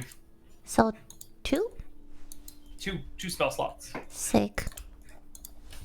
Cool, alright. And I will go to Ramona. Excellent. You find Ramona, the harbor master, down by the docks in her little harbor master's hut. She sees you coming, and her eyes sort of get big and bright, and she rubs her hands together as you enter in through the door. And she says, "Hi! How are you, Cannon? How are you doing today, I Cannon?" have no time for small Cannon? talk, Ramona. I need to know everything that the Condor had every time it landed in this harbor. Everything that I had upon it. Yes. You kept stock, did you not? I took stock of all the things that they were bringing it off the ship. Yes. Yes, Anything that I they might need have to taken know. off the ship. I need to know everything that they brought from the ship here. Right. She pulls out the book and starts flipping through the pages and reading things off of to you. There's all sorts of supplies and tools and a few things for trade, but there's no mention of any statues, anything made out of like large amounts of stone, nothing like that whatsoever. Huh. Very interesting. Alright, thank you, Ramona. Of course. Of course. I want to go run back to the governor to give him the news. You arrive back at the governor's. So, who Yes, left the Cannon? statue? Governor, I Yeah. don't think they had anything to do with the statue, according to Ramona. Oh. Someone left a statue here that killed our friend, Governor. And it wasn't... Perhaps the father or the chef saw something because they're here all the time. Potato, bring the priest and the cook. And I heard of a Right. really good detective agency if you ever want to solve a mystery. What? Not if you want to keep your captain of the guards. True. All right, you can bring the Right, chef and the priest together before you. Mm-hmm. All right, Potato, I want you to interrogate them. I go to Father Tuck and say, "Did you see it?" Well, he just got mauled by the creature. He probably. I ask him if he saw that statue. Remember the one that almost The killed him? statue? That almost ripped me limb from limb? Yes, I remember the foul beast. Standing before me in the shadows, like a creature of the Luna might. I ask him if he saw it before it Relcor might. transformed at all. It was just sitting in the fountain in the morning. Odd, I thought. Didn't see how it got there, or... It wasn't there when I went to bed, but it was there when I woke up. When did he wake up? What time did he wake up? All right, when did he wake up? As a good priest of the god of sun, I wake up with the very first rays of dawn. Can't believe this so guy left, but Descartes died. Alright, so he woke up super early. And the chef? Right. I tell the priest to go ask the sun if he knows anything, and then I ask the chef Ask if the he's sun? seen anything. You mean thought- speak with Illumis, our great god? That's not a thing you can do, or Of course, but ask the sun is such a... You should come by to Sunday school more often. It's clear Sunday that you school. haven't Sunday. quite learned the ways. Yes, right. on Sunday. There's a reason we call it that. Oh my god. Potato turns away and says, "So, Mr. Chef, do you happen to have anything more useful than?" Well, I do. Ah. Potato's eyes light up, listens intently. So round about middle of the night or so, I had to go take a shit. I don't know about you, but I'm not a big fan of actually using my chamber pot unless it's an emergency. You know, it's just the smell lingers in the room for the rest of the night. It's not worth it. Don't want it to mix with your toothbrush. Right. So what's a toothbrush? Anyway, it doesn't matter. The point is, when nature calls late at night, I like to take a stroll.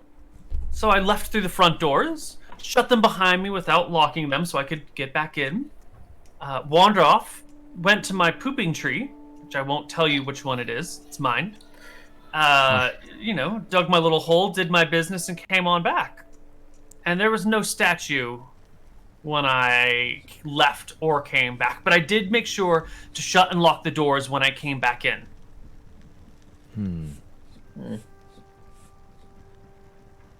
So it happened between midnight and the first sunlight. Oh, yeah. Wait, you left to go take a shit, came back, In the woods. and then the statue was there? No, Oh, was no. not there. Not there. Nope.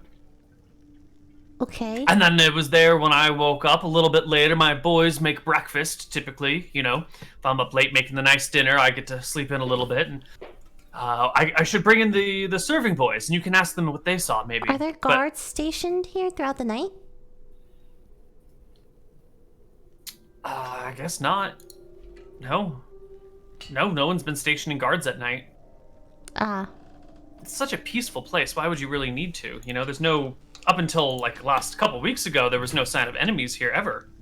This is true. Could we ask the serving boys as well? Can we ask anyone who actually lives here? Yeah. The other people here are going to be the kitchen boy. I'm sorry, there's one kitchen boy, and there's two servants. One that, like, cleans up the governor's rooms and takes care of those things, and sort of like an outside servant who will chop wood and bring supplies. So you can bring the kitchen boy and the two servants over. The kitchen boy says he got up a little bit before dawn when he first heard the roosters crow and stumbled into the kitchen bleary-eyed and didn't notice the statue, but he also wasn't really awake. Says, yeah.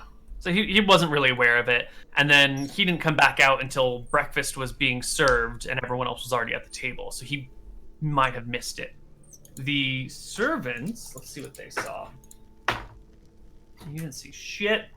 One of the servants went to bed around the same time as you guys and woke up around the same time as you guys. The other one said that she had to get up a little bit early because it's her job to fetch the water for the kitchen and make sure all the things are going to be in place for the breakfast to be served. And maybe about an hour or two before sunrise, hour and a half before sunrise, she saw the statue in the fountain. Didn't know why it was there, but she gets up really early, so she goes to bed really early. So maybe it was one of those things that happened last night while she was asleep. It's a huge statue in a fountain, right? It makes a lot of noise to move something like that. It's got to weigh 1,000 pounds. Can't really easily be moved. So she thought nothing of it. Went about her duties, and then went back to bed until after breakfast. Interesting. All right, thank you. Governor, Yeah, what's up? you were listening to everyone, right? Yeah, in and out. What's your expert opinion? What's the verdict? Who did it? Well, I don't know who did it, but so far, based on the information we have, the doors were locked, right? It happened before sunrise and after midnight. No one saw anything, and it was there actually before sunrise, according to one of the servants. Are you telling me it's a ghost gargoyle? Holy shit. A ghost going. No, that's not what I'm saying at all. Oh, I'm just repeating what the information that we have. So it's not. You're sure it's not ghost gargoyle? Why do you think it's a ghost gargoyle, Governor? It wasn't there, and it was there. You know who does something like that? Ghosts. You seem a little spooked lately. Are you okay? You sleeping well? Oh man, I could not get a wink of sleep last night. There was something else on my door. It might have been the ghost. Are you? Where's Descartes and his Sleepy time tea?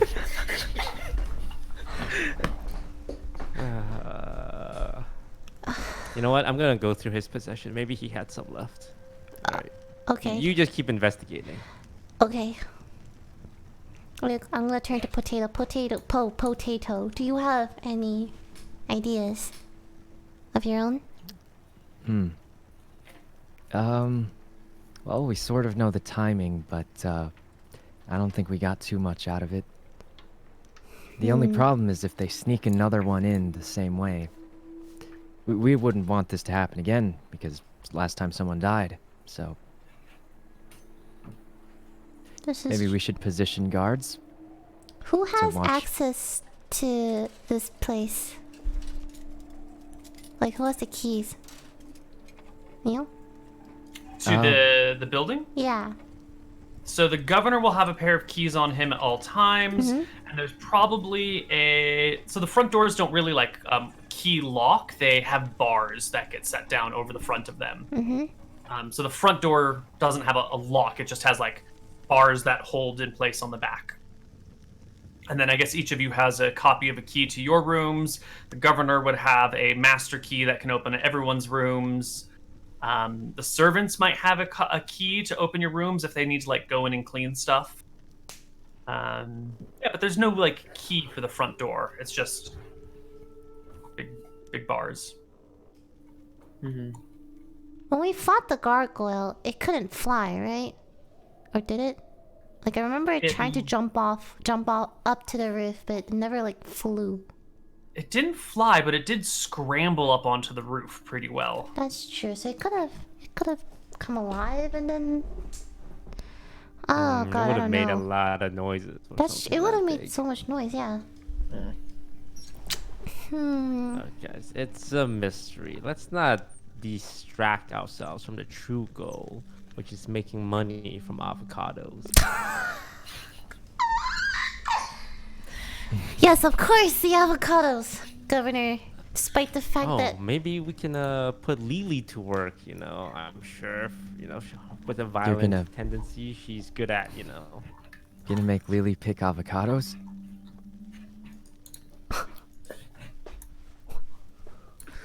No, she seems like a strong fighter to fight those monkeys off.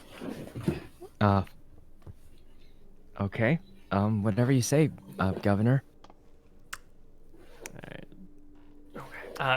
Rachel is still going to come by, so you guys can do some magic delving, and Kel Bridget is still going to interview her crew. So, what are you going to do with Rachel?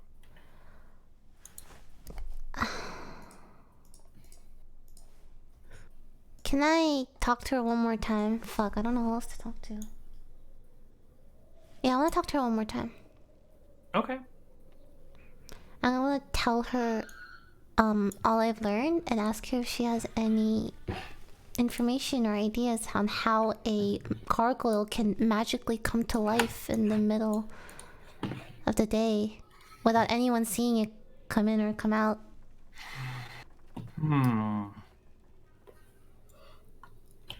Now, I believe last time I was here, your governor told us the story of earth, water, and air elementals that have attacked the town, and how your governor almost single-handedly, bravely fought them off and defeated them. Yep, yep, he by himself, yes. Well, this creature was one of stone. Is it not just maybe another elemental? It probably comes from the same place that the other elementals come from, right? I suppose that's one way of looking at it. How did it arrive here, though? How do any elementals arrive in our plane? You know, it's usually they're summoned. Sometimes they slip through cracks between dimensions. So either someone is summoning a lot of elementals in your area, or there appears to be some sort of rift or fault line between this world and the elemental planes. Does that is there anything that would lend credence to that idea? Have you had any unusual happenings? My head hurts. Thank you, Rachel. Can I I wanna use detect thoughts on her? Yeah. Give me some detect thoughts. Duration, you can read the thoughts of certain creatures. When you cast a spell, you can focus your mind on any creature you can see 30 feet of you. Okay, she has at least 3 int. You initially learn the surface thoughts of a creature, but it is most on the mind. So, on her mind, when you first read her thoughts, are going to be sort of excitement and wonder. As an action, you can either shift your attention to another creature's or attempt to probe deeper into the same creature's mind. If you probe deeper, it must make a wisdom saving throw. If it fails, you gain insight into the reasoning, its emotional state, and something that looms large in its mind. So, here's her saving throw. What's your DC? Hold on. 13? Ooh, that is a fail for her. Yes. You gain insight into its reasoning. So, reasoning, emotional state, and something that looms large. So, her emotional state is sort of cautious excitement. You know, she is... the things that you're telling her are really sort of surprising and out there and wondrous and bizarre. So this is all new to her. Yeah, this seems new to her. She seems excited to hear these things, but at the same time, like a little bit nervous, like maybe this is dangerous. We might die here, but isn't this what adventure is all about? We're here to learn about the world. Okay, after the initial, like, oh, she knows nothing, I'm just gonna quickly pull back and, yeah. Never mind. Rachel is becoming less and less useful for me. I am going to leave the company of her right now and go back to the party. If the spell succeeds, the spell ends. Either way, the target knows that you are probing into its mind, and unless you shift your attention to another creature, the creature uses its action to make an intelligence check. If it succeeds, the spell ends. Okay, so she sort of knows that someone or something is probing into her mind as you dismissed her, but she doesn't say anything about it to you. Okay, that's the end of Rachel. Till Bridget comes back, tells you that she questioned her crew. No one knows anything about a statue of any kind, and no one visited the fort at night unexpectedly. She keeps a watchman, her first mate, it rotates, but she keeps a person posted at night on the ship to make sure that nothing weird happens. No one sneaks on the ship, no one sneaks off the ship, and the person on watch that night reported no activity except for a couple of people pissing off the bow. Okay. Cat is just very frustrated because it seems like he's reaching dead ends. Thank you for your help. Good luck on your journey. I think this mystery has come to an end. It was a ghost gargoyle after all. So let's just relax. Have a long rest, and go back to picking avocados. The good old times.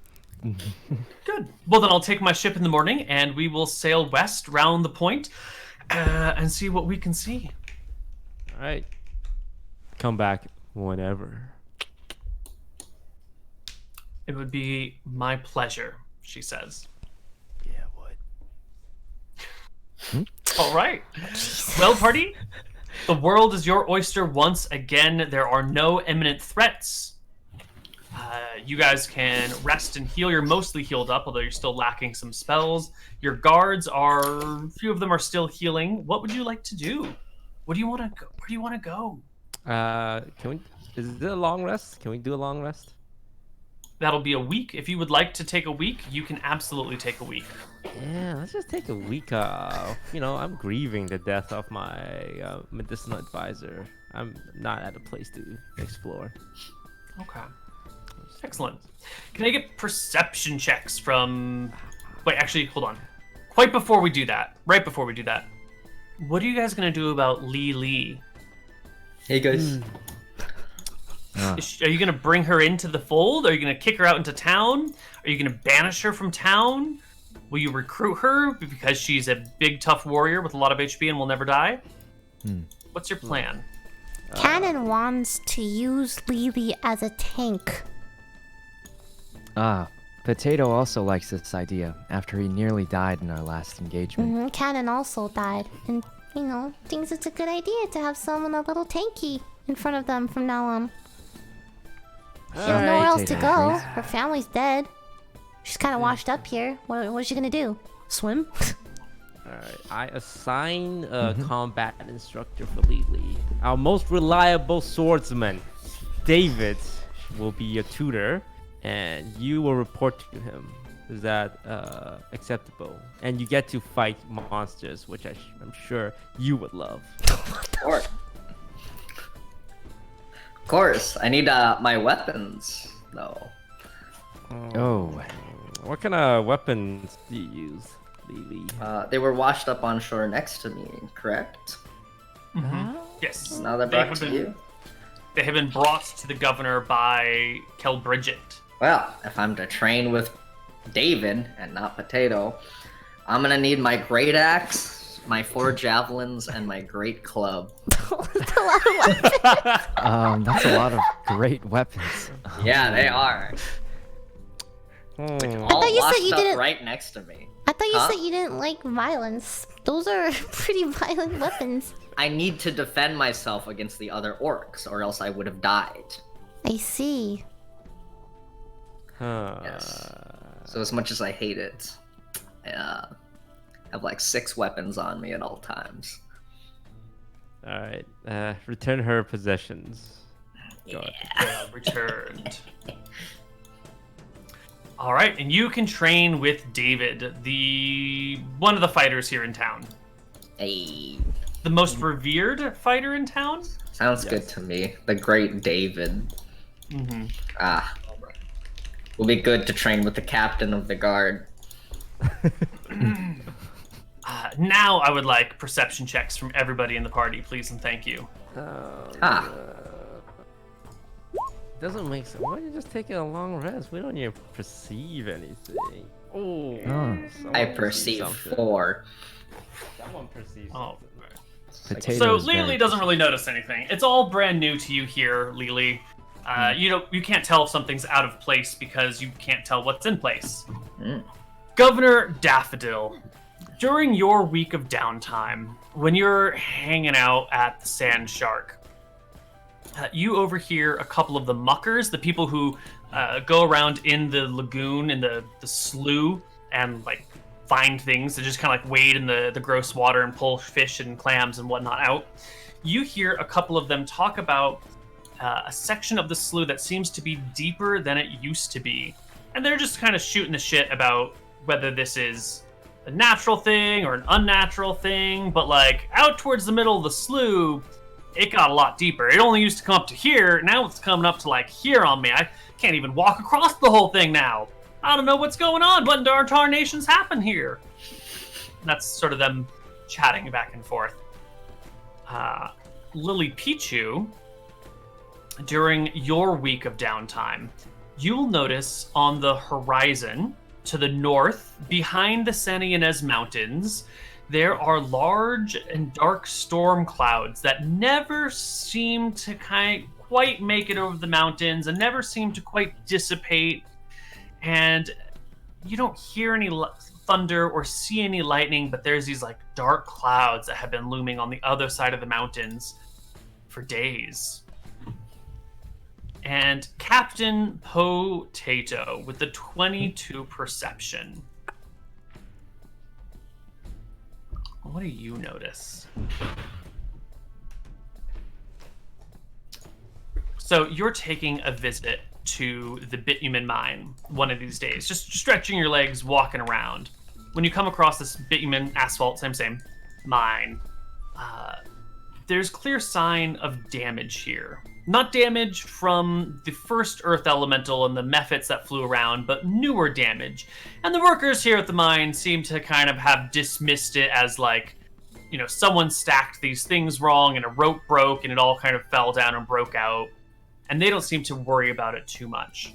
But with your 22 perception on your casual stroll, you get the impression that something else actually did this. The way that the ground is shaped underneath this small shed that toppled over, like the ground didn't sink, it sort of popped up, which is what destabilized the building. And over here, this branch looks like it was actually broken by something, not just like fell in the night and snapped. Like you can see a different type of stress mark in the wood. You're pretty sure that something dangerous, something strong, something that lives in the earth or moves through the earth has recently been near the asphalt mine. And the four of you will see the Condor make a return at the end of each day, park in the harbor, set out in the morning again, and try and get past the point. But each time they sail that way, they meet this strange wind that isn't present until they get to the point, and then it blows them back. And we'll come in at the end of the week with the Condor having set sail this morning for the 7th time to try and get around this point. And the winds are too strong, they don't have enough rowers, and they can't ever quite get past it. But they're gone. Also, Amber, your ranger, I think that's her name. Amber. Yeah. The ranger has returned. She and her other rangers have successfully blazed a trail up through the mountain and then down on the other side that will help ease you guys on your way to the avocado jungle. Yay! Yay. I know. And now we come back into game. It's been a week. Everyone's at full hit points, full spells, full everything.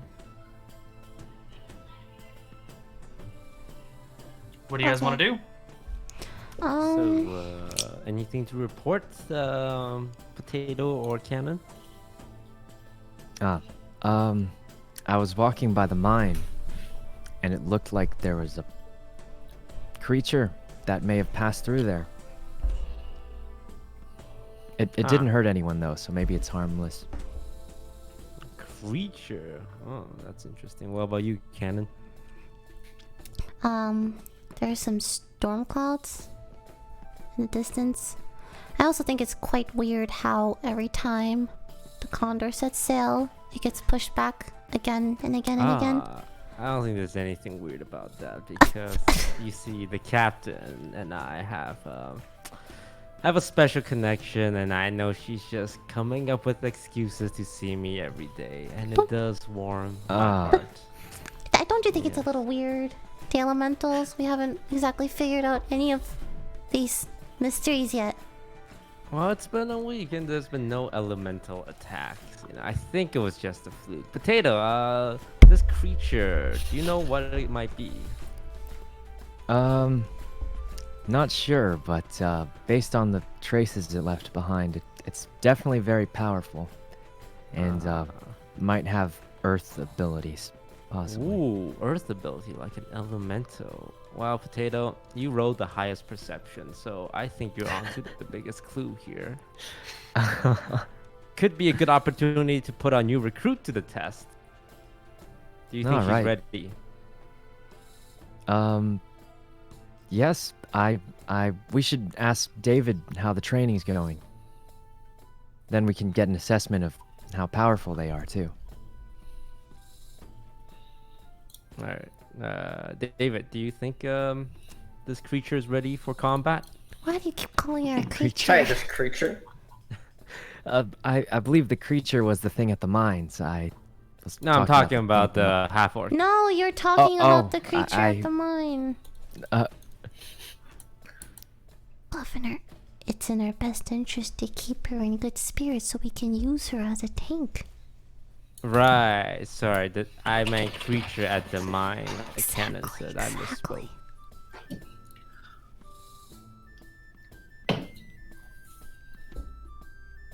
Yeah, it sounds like she's ready. Let's go check out the mine. Yeah, let's go check out the mines. David With just stays Lily- silent. Lily at the front. All right. The party heads to the mine. And here we go. You guys are here. Let's bring out Lily, Daffodil, Cannon, and Potato.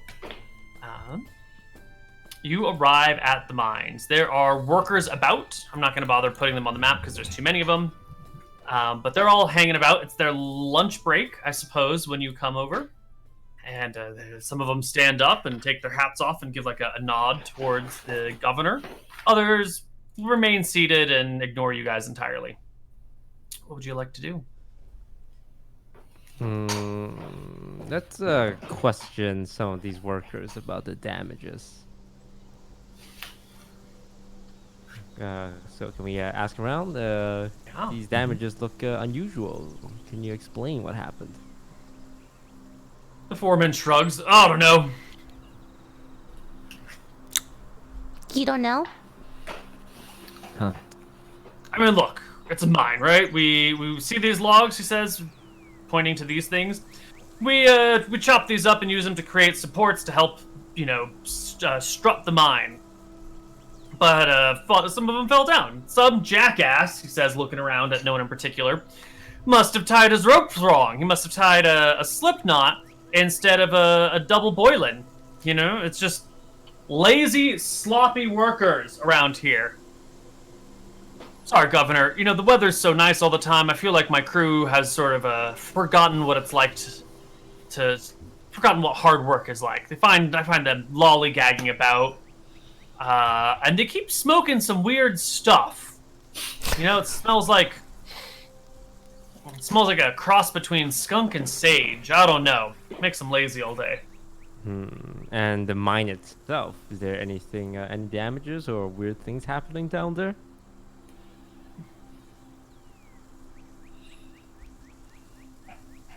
There was an oddity the other day. What was it? We've been working on breaking through this wall, right? Expanding drilling farther in. And we stop work every night, and we come back.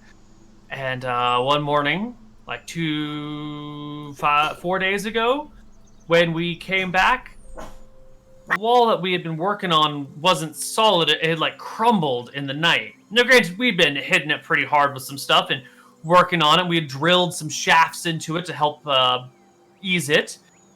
But the whole thing sort of collapsed one night while we weren't here. It was a bit odd. You don't typically see that sort of thing. I didn't think too much of it. That was the oddest thing we had. How weird. And did you guys continue working on that particular wall, or did you guys stop?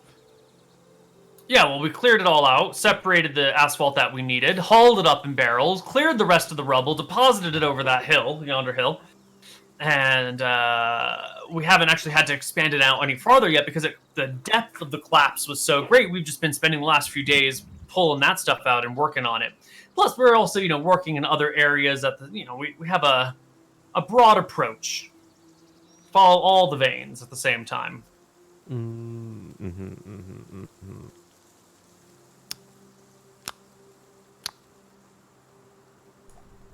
Yo, Canada. What, you think there's something up? I don't know. It's all very suspicious. Perhaps my wizard advisor do something wizardy. Just What was what? What do you? What does that wave your hand mean? around and cast a spell like you always do. There's no spells here that I can cast that would help us, Governor. What What do you have, think like, wizards do exactly? like magical detective skills?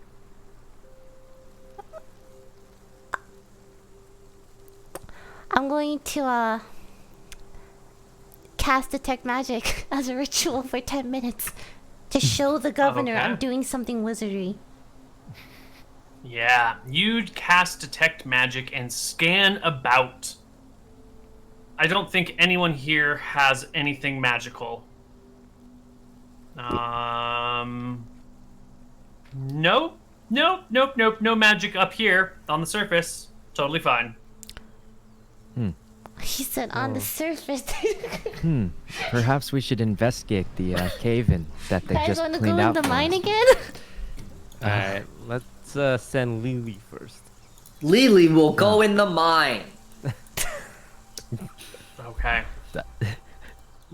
Lily heads over to the stairs and begins to drop down into the mine. I'm going to follow Lily. Why don't we take our second break Oh, we're gonna die. as Lily and Lily You're gonna die. head into the mines?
Hello, everybody, and welcome back to Outpost Santa Barbara. We are heading down into the mines. Lily is the first one, followed by Lily. It is lunch break, so all the miners are out, and you can head down. Immediately, as you've been here before, there's a path to your right and a path to your left. You've been informed by the foreman that is the leftward path that they were expanding upon, the one with the collapsed wall. And since Roll20 is having some problems, we're going to do this theater of mind style, where we're not going to have an explicit map, and I'll describe the location to you, and you can ask questions about it. Okay. So, you're down in the mines. What do you guys... Is it just the two of you? Is anyone else coming down? Everyone's coming down with us, right? Yeah. Yeah, I'm taking up the rear. Okay. All Yes, I'm four of third. you head on in. It's a little bit dim down here. The only source of light is what comes in from above. Although there's asphalt everywhere, so lighting a torch is not really recommended. So no Does anyone firebolt. Does anyone have any light spells? What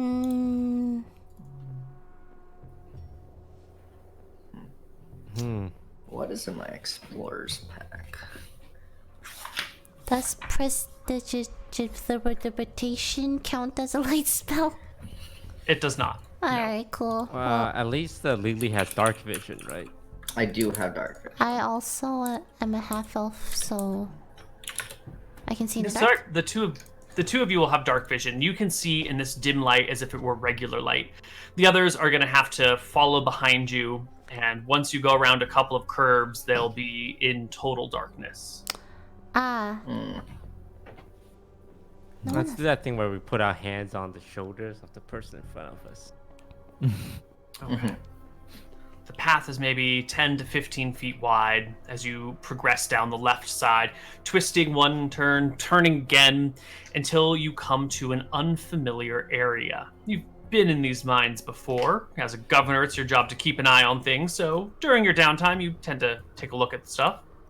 And this is clearly the area of new construction. There have been some recently added posts that help hold up the ceiling. You can tell they're recent by the freshness of the cuts on them and the fact that they're not completely covered with tar from people moving in and out all the time. And this section goes fairly straight, like a little bit too straight. And then it comes to a dead T intersection where it breaks left and right. The right side is still sort of like a rubbly, collapsing-ish wall. The left side has been cleared out to the point that it forms a, not a smooth wall, but a sheer wall. can we go buy some lanterns or something? Yeah, you can feel like head up back getting, like- upstairs, grab a lantern from one of the miners, and come back down with it. Yeah. Problem solved. Yeah, they have those available. I want you to start thinking about solving these things outside the box. Or whatever, doesn't matter. So you can head down and see this easily, all of you now. Okay. Governor? Wow, Cannon, you know exactly what I'm gonna ask from you. Do some wizardry things? Do some wizardry thing. I'm going to cast Detect Magic as a ritual again. All right. You can see some small traces of magic here and there. They're faint, and it's like a little scrap there, a little scrap there. There's something magical that has been in this area fairly recently and left a little bit of residue behind. It's not like there's, a magical thing that you can hold in your hand, but, it's like when a wet dog walks through your house and there's like wet paw prints through the carpet. Sort of like that. Can we follow these, like, residues? Or do they make a path? Yeah. They're sort of scattered about, but they're stronger on the right side. Okay, let's go to the right. Yeah. I'm You gonna... come to the right, and you've got this incline of collapsed gravel and dirt and asphalt and rock.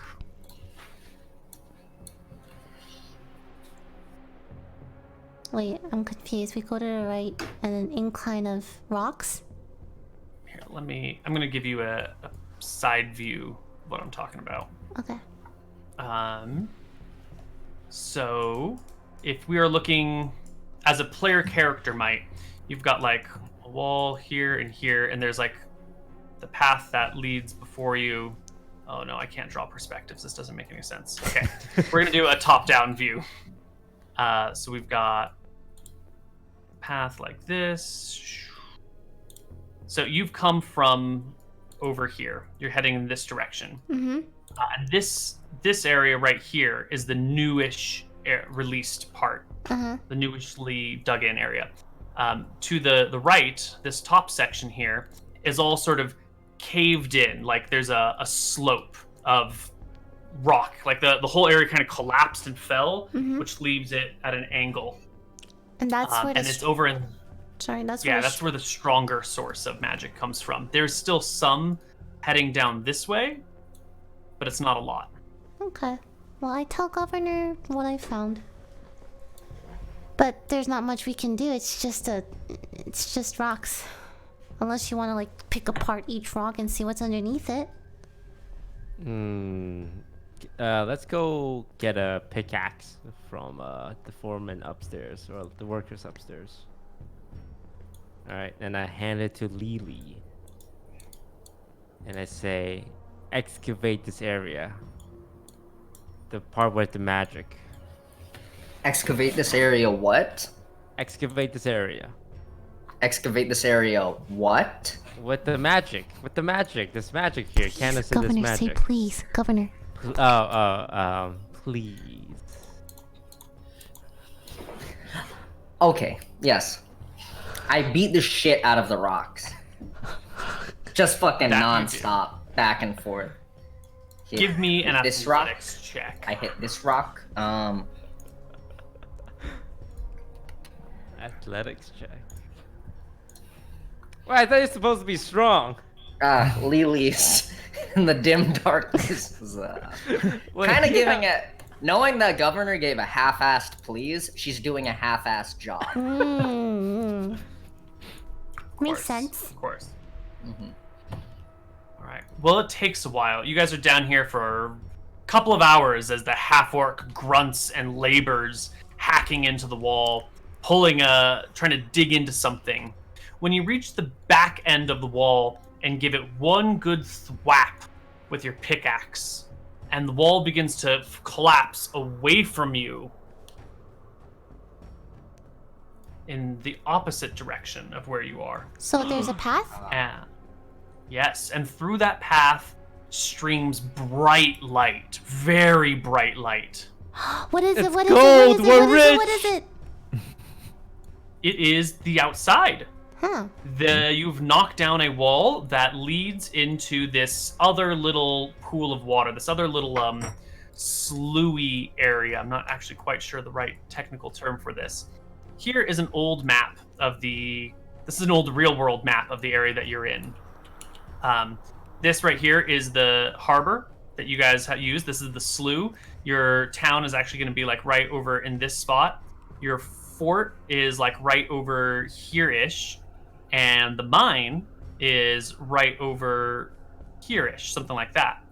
And it appears that you have tunneled into this waterway, which I should have another map of, but I'm having a hard time finding an old map. That is an old map from the early 1900s of the area, late 1800s. It's still got the island, so it's definitely well before 1940. The town is there, so maybe it's early 1900s.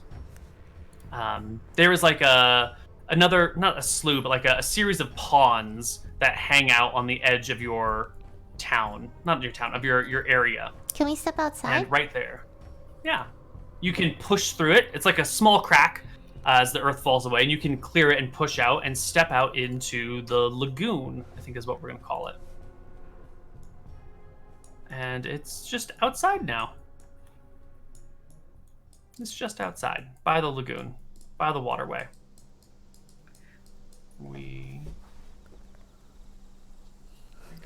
this work? Yeah, this will work. I'm going to give you a Google Maps link so you can see where I'm talking about. He's giving us some maps. Yeah, This is because lit. we're using some real-world locations. Just ignore all the modern buildings and just use the topography of that lagoon. You are sort of at the north point, not the north point, the left side of the lagoon, where the mine would be near where the Loma Pelona Center is, or near the Figueroa House, and you've broken out into the lagoon just to the right of that. It appears. Okay. Why is there Which is magic odd. concentrated here? Right? I don't know, wizard. Why is there magic here? I'm sorry, you're mumbling what? I don't know, wizard. Why is there Okay, magic? now you're yelling. Here? Don't yell. Okay, my ears are sensitive. I don't know, wizard. Why is there magic here? My name is Cannon. Oh. Alright, I'm gonna draw me hitting cannon with a pickaxe.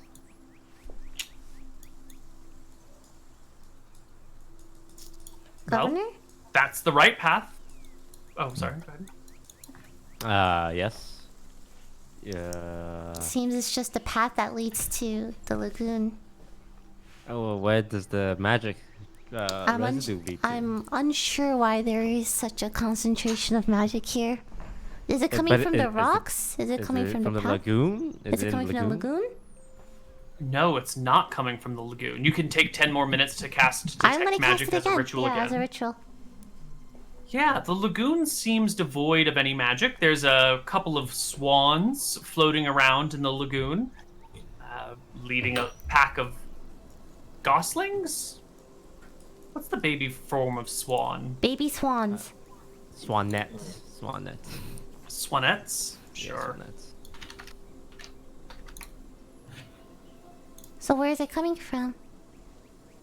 It's just sort of like, splashed here and there. It's not actually. It feels like it's residue from something else that was magical that came through the area and just left a little bit of, It was the gargoyle.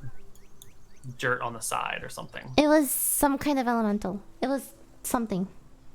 Something magical. I'm going to assume it was an elemental or the gargoyle. Or no, not the gargoyle. The gargoyle wasn't magical.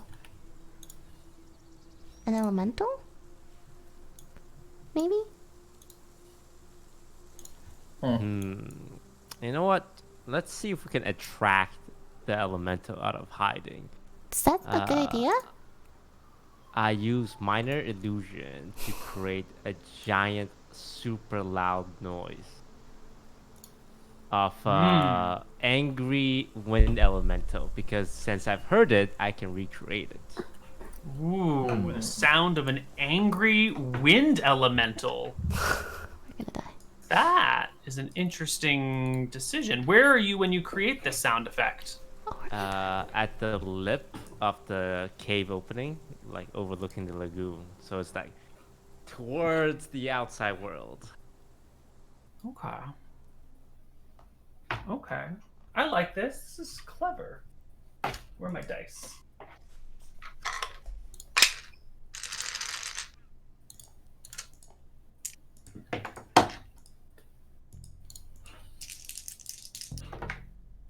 Ooh.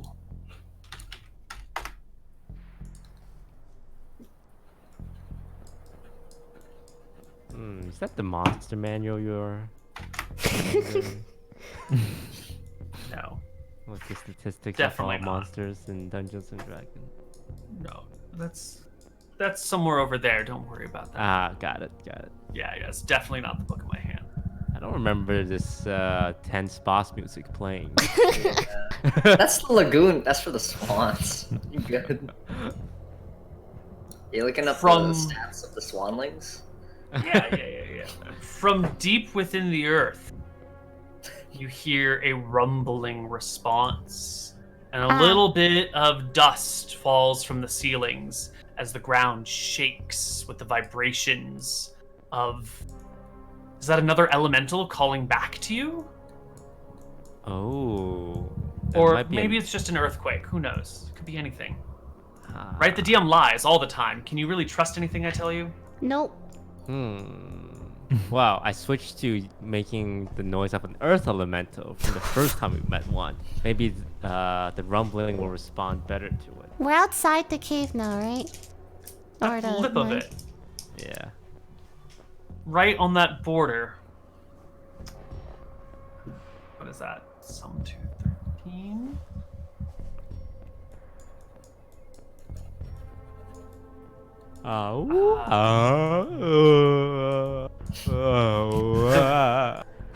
The fuck, you sound like a whale. The trembling stops as you slow and stop the sound of your elemental, and the mine goes quiet again.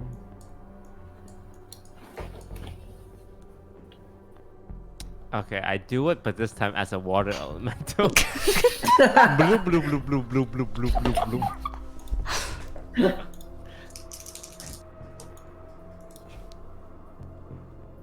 Again, you hear the trembling response coming from within the mines. Dust begins to descend from the ceilings. The ground sort of vibrates slightly, and it's more like you can feel the sound moving through your bones than actually hear it. Huh. That kind of works. What are we... Are you communicating with the elementals right now, Governor? Please, Shannon, I need to focus. I'm so I've sorry. learned this I'm skill sorry. Yep, lips are sealed. a long time ago.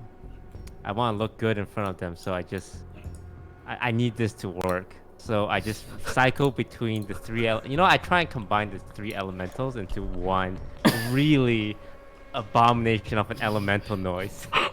Give me a performance check for being able to merge three things together like that. Oh, let me use my inspiration. Do you have inspiration? Yeah, I have one.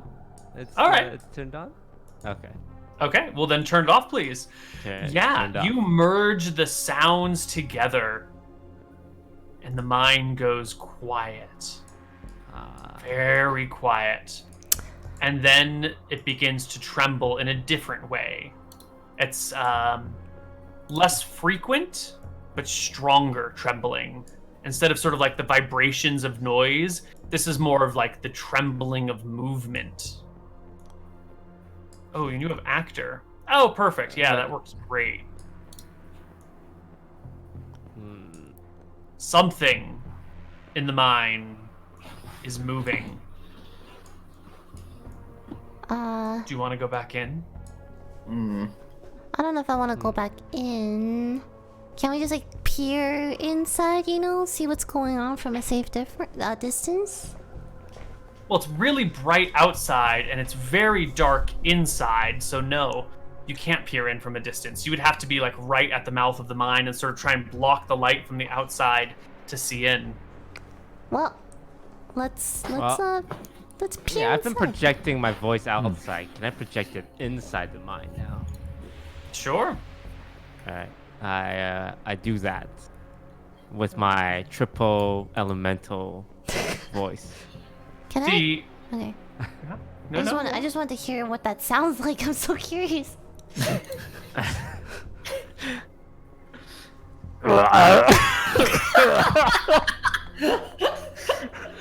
I'm doing this with full seriousness in front of the three of them.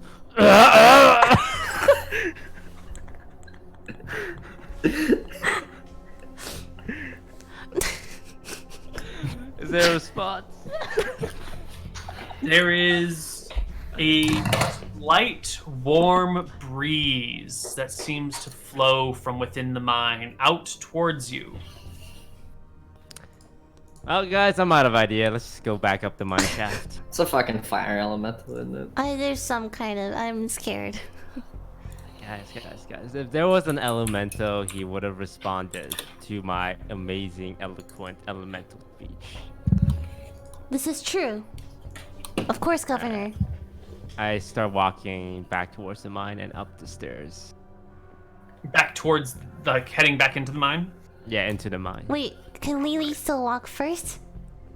Nah, we established there's nothing here. Oh. Let's just get out of here. Okay. I start marching towards the stairs in the mines. I'm going to You like. see, that looks like the monster manual. That looks like the monster manual. It's probably not. That would be a weird thing to pull out right now.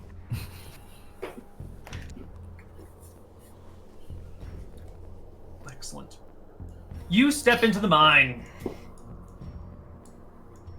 Give me a perception check. And don't roll poorly. You don't have to roll well, just don't roll poorly. Oh. There you go.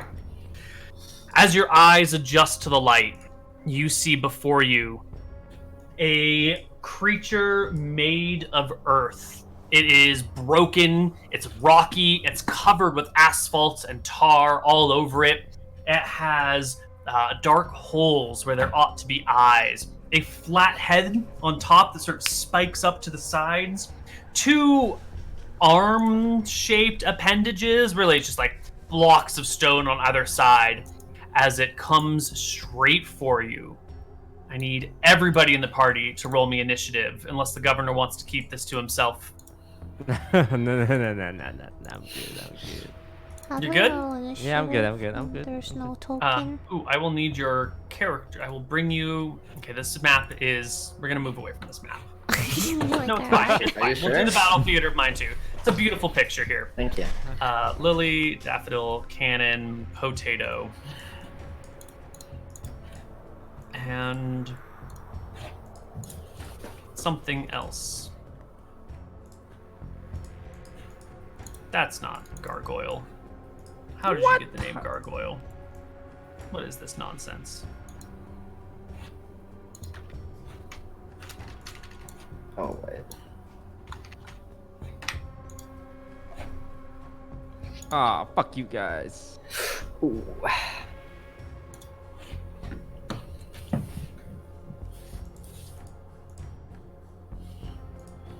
What is this nonsense?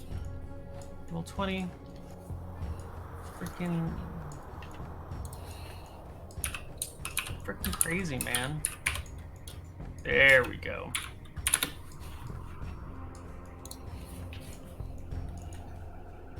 Oh, okay. That's Oh. a lot Oh, of health. wow. That's quite a bit of health. That's a lot of health. Ignore that health bar. That health bar doesn't make sense. It's a Oh. fake health bar. Okay. Oh, okay. Good. Yeah. Because that's a lot of Yeah. Health. It's a bunch of lies. Okay.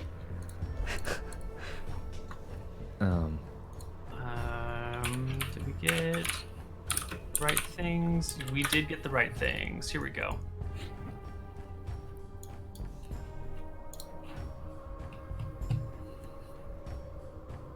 Could not find. What do you mean could not find? Sorry, Roll20 is being a little bit cranky today, and some worries. things are not working as expected.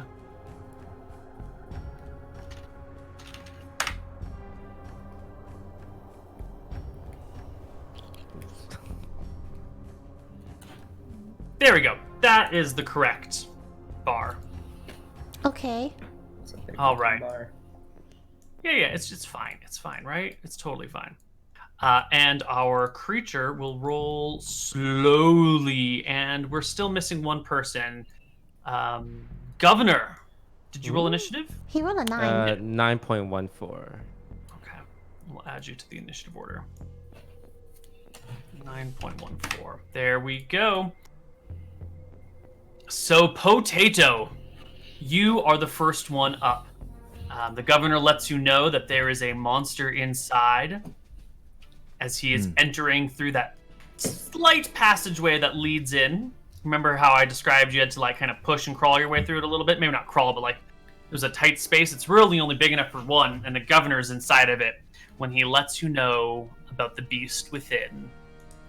I asked the governor, should we let Lily go for it first? You're the captain of the guards. All right. I charge at the monster.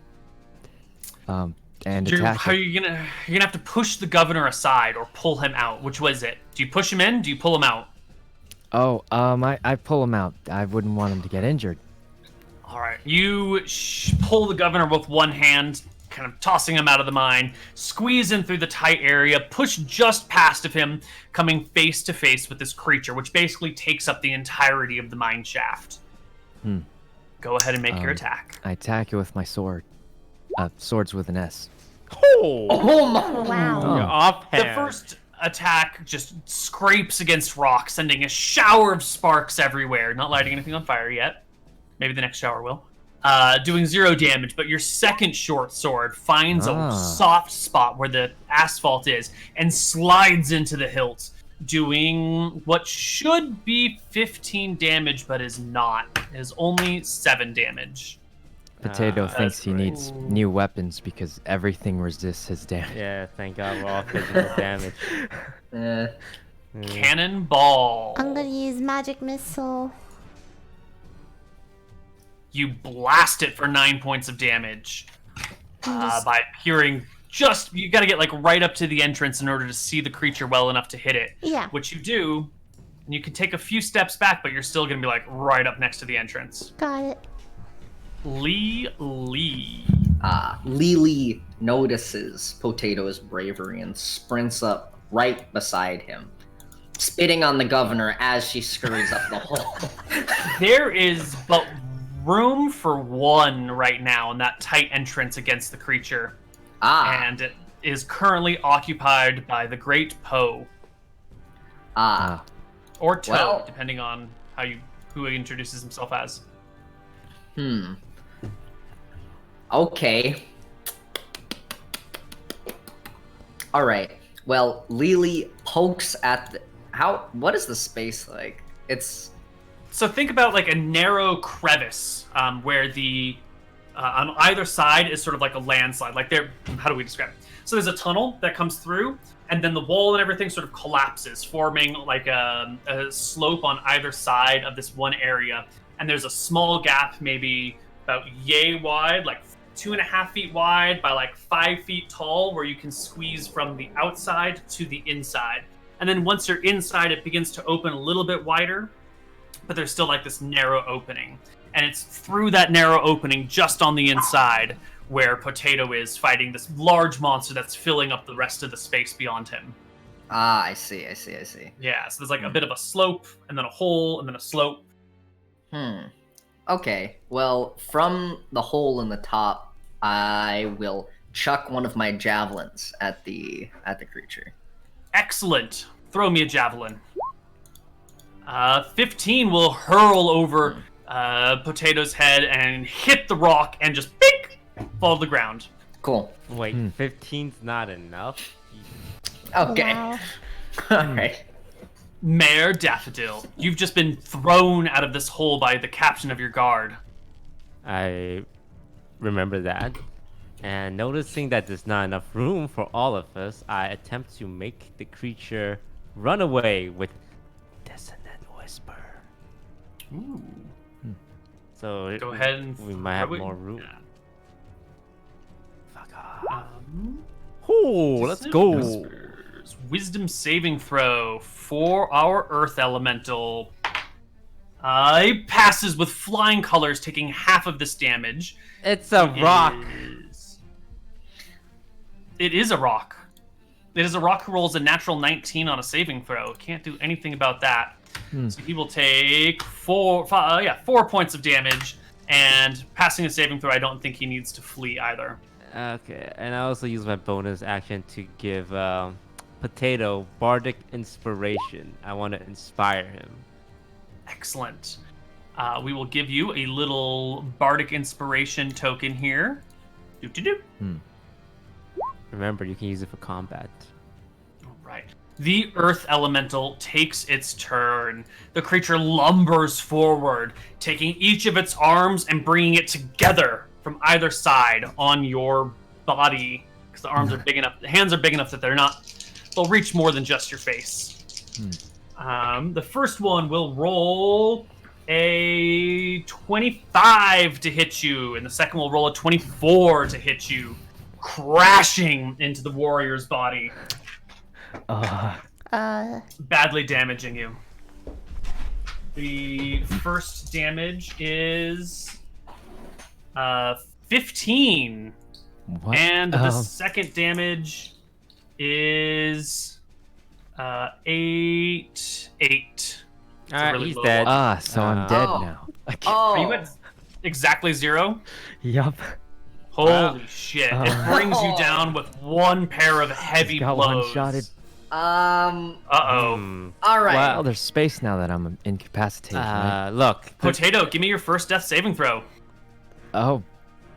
I don't know fast. about this. I'm getting flashbacks. 19. I'm so okay. good. I'm okay. Wait, is the tunnel big Cannon. enough for the elemental to move through? Oh, it looks like a big creature in a pretty small tunnel. Ooh. It probably can just break through though. Daffodil right? is eyeing the exit behind him to the outside lagoon. And kind of. You are already outside in the lagoon area. It's only Potato stuck in the corridor here. I'll do Oh, a shit. quick. I'm just saying. We'll you do a know. quick doodle, something like this. And there's like. Potato says, Governor, if we don't kill this creature You're now, unconscious. I can't hear you. Sorry. it's gonna.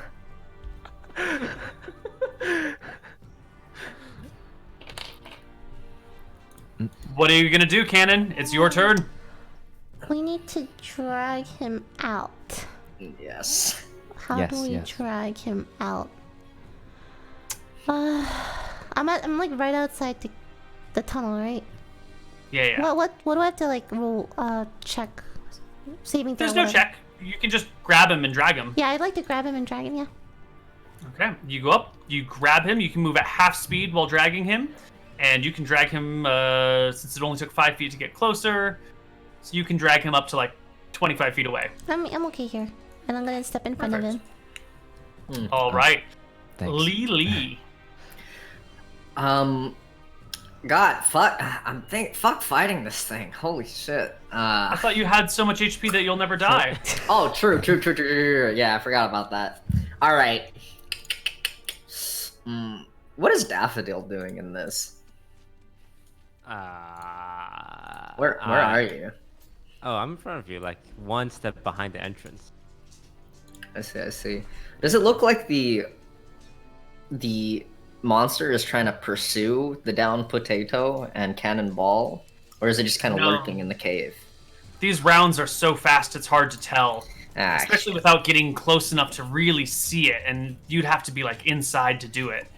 The difference between the bright outside and the dark inside, that tiny entrance provides a lot of contrast. With their years of combat experience, Lily is going to wait at the lip of the cave, and with her great axe ready to see if the monster will come out provoking.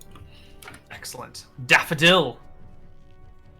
Man. Okay. Don't fucking go in, please. What are you gonna do, Daffodil? I tell a joke to the rock with Tasha's hideous laughter and make him laugh. Creature choice. Target must succeed on a wisdom saving throw or fall prone, becoming incapacitated and unable to stand up for the duration. Creature with intelligence score of 4 or less is not affected. The elemental does not have an intelligence score of 4 or less, therefore it can be affected. Let's roll a saving throw. 10 plus 0 is a 10, is a failure. The creature begins to chortle. The ground rumbles underneath it, and then it sort of drops to one knee, becoming prone and incapacitated as it is prone, unable to stand up for the duration. At the end of each of its turns, it can make another saving throw. Oh, okay. Because it's prone, can I use my movement to like move behind it? No, it blocks the entire area. You would have to crawl on top of it, which is going to require an acrobatics or athletics check to crawl over it. Okay, I will crawl over. It's prone, right? So it's not like he can punch me in the face because he's laughing. Right, but it's like a big moving rock because it's chuckling, right? So it's like heaving as it moves around. Alright, I attempt to acrobatically get behind it. What? All right, What? give me an acrobatics check. Oh man. Acrobatics. What? Oh yeah. Wait, why did he go back in? Oh, It's laughing. This is our opportunity. The earth elemental trembles with delight, and at the end of its turn, it makes a saving throw to see if it can overcome your Tasha's uncontrollable hideous laughter. Rolls an 8. It is still prone and chuckling. That was a Potato. really good joke. It's your turn. Whew. You have 2 successes on your death saving throws. Nice. Cannon. I was just Pretty gonna good. fireball and like hope that mine collapses, but the governor just, YOLO'd in there now, so I can't do that. I'm gonna cast a magic missile. Magic missile for 11 points of damage. Breaks apart the elemental slightly. Excellent. It's not a Governor, come resistant back! force. No. Okay. Lily. Alright, Lily screeches as she observes the governor's brain damage. She knows she has to go in there or they're gonna be smoking another corpse tonight. Jumps over the other rocks and swings her great axe at the elemental. Okay. Alright? Yeah. Oh, actually rages as she jumps over the rocks. There we And go. she's That's like, what I was waiting for. There it is. She swings her great axe at the element. Oh, sick. That's cool. Great. And you critically miss. You take your great axe, you heave it above your head, and it gets caught in the ceiling because of the low ceiling here. Oh, man, You're gonna have rocks. trouble fighting. All rocks look the same. You know how it is. Daffodil. He doesn't have advantage? Oh, I guess he will. Well, he will have advantage for it being incapacitated, and he will have disadvantage for wielding such a big slashing weapon in such tight spaces, Got it. which will cancel out to no advantage or disadvantage. Oh.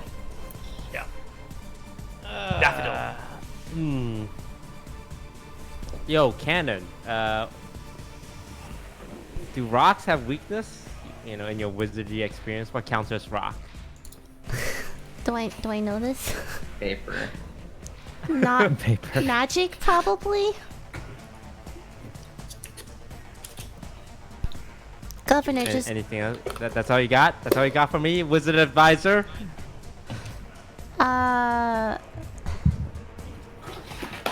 water. You didn't read any books? Water. Does it? No, I don't know. That's according to Pokemon. Is it Pokemon? Is this an Magic, earth? Governor, as long as you don't use melee attacks. It is. It's an earth elemental, right? That's your assumption. That's what it says on the turn order, and I would never lie to you and fake things. Fuck. Mock it. Okay. I use Phantasmal Force to cover. I'm gonna show you exactly where I want to cover the area with lava. In his mind, it's lava. It's 30 feet cube, I think. Was it 10 feet or 30? Anywho, I'm gonna cover this area from here to here with lava in his mind. Right here, so including myself. So he thinks I'm in a block of lava. I see. All right, lava. Or wait. Is acid more effective? Earth elementals are susceptible to thunder, I think. Someone's trying to look at the monstrous manual to get an advantage in game. I'm just thinking I don't even about have it. Think anything with that's gonna thunder, work? so it doesn't matter. Do you really think I'm gonna leave my monsters rules as written for you to Hey, exploit like Hey that? man, Lily's been around.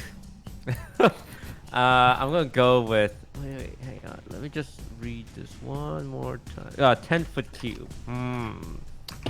Okay. Yeah, that area is covered in lava in the elemental's mind. This area, like this? It's 10. It's got to be on the elemental for it to hurt it, right? No, it's 3x3 with me at the center. It'll be 2x2. Each of these is 5 feet. So, like, if you go from center of square to center of square, right? Because like the edge to the edge is 10 feet. Oh, edge to edge. Oh, I see Yeah. what you mean. Got it. Yeah, let's do the block I'm on and above it. Like, it's not gonna be on the elemental. Okay. The goal is that in his mind, he doesn't want to come to the block of lava. Got it. All right. So you cover yourself in theoretical lava. Yeah, exactly. Right. The Earth Elemental takes its turn, passes its saving throw at the end of its turn, and is no longer incapacitated. Although he is still prone because he can't stand up because the saving throw happens at the end of his round. Potato, you have passed 2 death saving throws. If you pass a third, you are stable. No, Potato remembers when he almost died. And he's definitely gonna pass this time. 20. what? Not only are you I stable, mean, you Potato come gets back up. at 1 HP. He remembers when Descartes died because he couldn't stand up. So this time, he believed in himself and got up somehow. And then hides behind Cannondy Ball because he has 1 HP. Use your freaking ranged weapon. Oh, right, the ranged weapon. Can I shoot that? I might hit Lily, though. You're going to have disadvantage on the attack because Lily is blocking the passageway, which is already pretty tight. And if you roll poorly enough, I'll have you make an attack roll against Lily. But her back is turned. She won't know it was me, so I shoot it anyway. You Wow. crit! Well, Oh. I did say at disadvantage, which would actually just be the 9, which is going to be a regular miss. Oh. But it's not bad enough to Oh, wait, you hit have a it. But not Bardic bad enough to hit inspiration. the elemental. Oh, Yo. Bardic Inspiration. What You was have that Bardic too? Inspiration, yeah. You want to roll that extra 1d6, I believe? Can you bring your 9 up to a theoretical 15? Brings it up to a 13, which is not enough to hit it. Wait, does the Cannon inspiration D-ball. cancel out the disadvantage? Bardic Inspiration gives you an additional 1d6 that you add to it. Oh. Unlucky. Unlucky. I'm gonna cast Magic Missile again. Burn those spell slots on Yeah, direct I damage can't do attacks. anything. Can't Firebolt at level 2. 15 points of damage. Begins to shred the elemental who's finally getting back to his feet. Lily, your big axe comes at disadvantage in this area, but you can do it. All right. Is it still at its feet? So does it cancel out the disadvantage to normal? Yes, it is still prone. All right. Great axe at rage. All right, 19 will hit Yeah. Great axe at for rage. 8 points of damage. Is that right? It's divided by 2. Yes, that's right. Is 4. You chink into the elemental with your Man, axe. we don't have a lot of Get it. magic damage. Governor Daffodil. What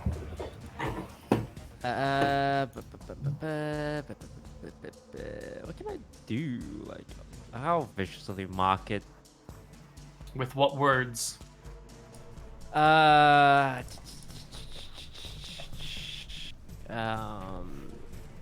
You are a rock, but you have a small clock.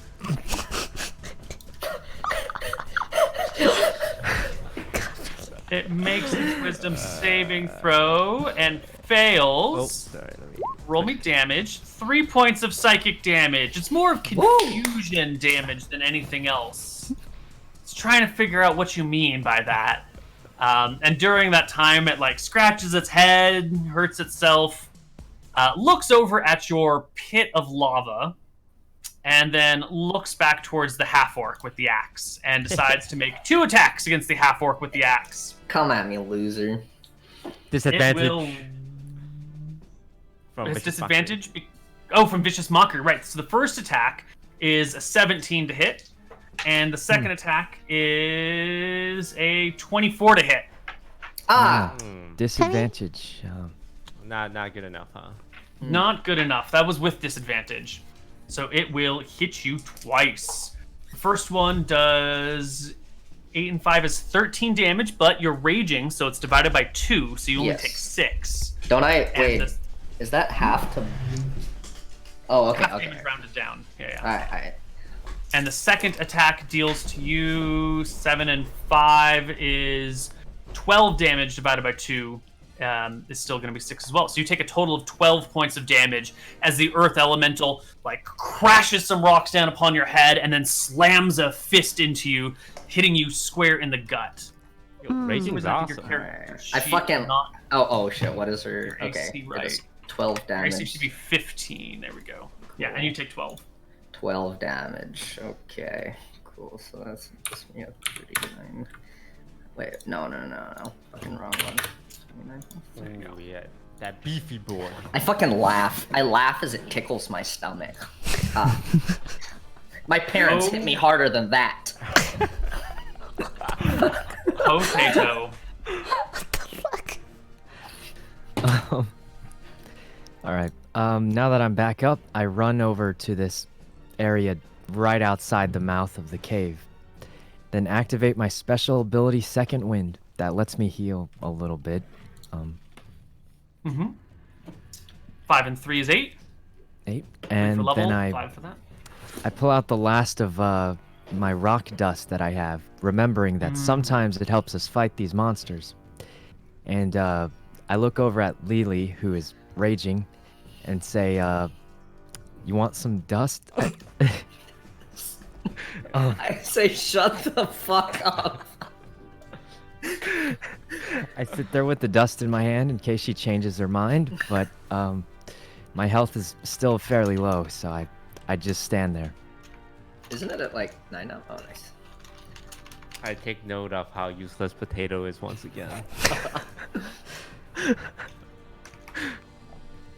Okay. So you stand there holding dust in your hand, like a good soldier does. Cannon D-ball! God, I can't do anything with a burning spell slots. Hit it with your quarter staff. But isn't like Lily and Yeah, she's kind of... kind of like wedged in there? Alright. Yeah. Magic missile. At level 1 this time though. 6 points of force damage to the creature. Pew pew pew. Those are I'm the pretty only one crappy doing rolls. That's actually damage. that's 3 1s on that 3d4. It's the least amount of damage you can possibly do with that spell. Oh my god, you're right. Cool. I'd like That's to highlight terrible. That for you. Lee. Okay. Lily, realizing the governor is a fair distance away from the monster, she thinks that she's going to faint backwards over... Oh, wait. How does fucking rage work? You have to make an attack or receive damage, or else Or it keep. stops. Yeah. Okay. Never mind about the smart thing. I'm gonna swing my great axe at it. Okay. Alright. Great axe with rage, baby! Ooh. 16, no, 24, because the advantage. Yeah.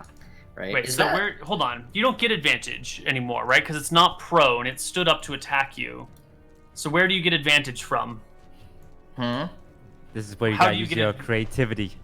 Yeah, Got a sell me lawyer. on why you should have advantage and not disadvantage on this attack roll. You got a lawyer. On this attack roll? Oh. Right, because you're in a tight space, so you have disadvantage on your big two-handed weapon. If you want the Exactly. 24, you need some advantage to cancel out the disadvantage. So I see, tell I me see. on your. So, since there's a slope leading down to the monster, Lily slides down the slope, bringing the great axe down on the monster.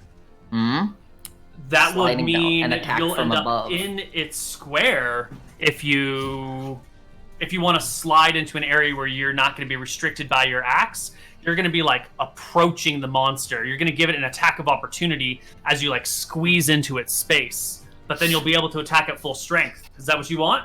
Attack it full. Fuck no. Never mind. No. You sure? You have rage though. You're pretty tanky, right?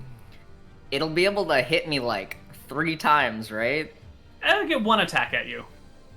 And then it attacks. Okay, wait. And then it takes its turn. Yeah. Yeah, After then it just Daffodil. takes this little turn. Whatever. I thought you don't die. Yeah, it is Lily after all. Daffodil can heal you too, This is true. if he decides to. Yeah, that's true. Yeah, I'll slide down that thing. I'll hit. Wait. I have one question. Is this the great axe hit? Is the 24 a crit? No, it has to be a natural 20. It'll show up in green when it's a natural 20. I see.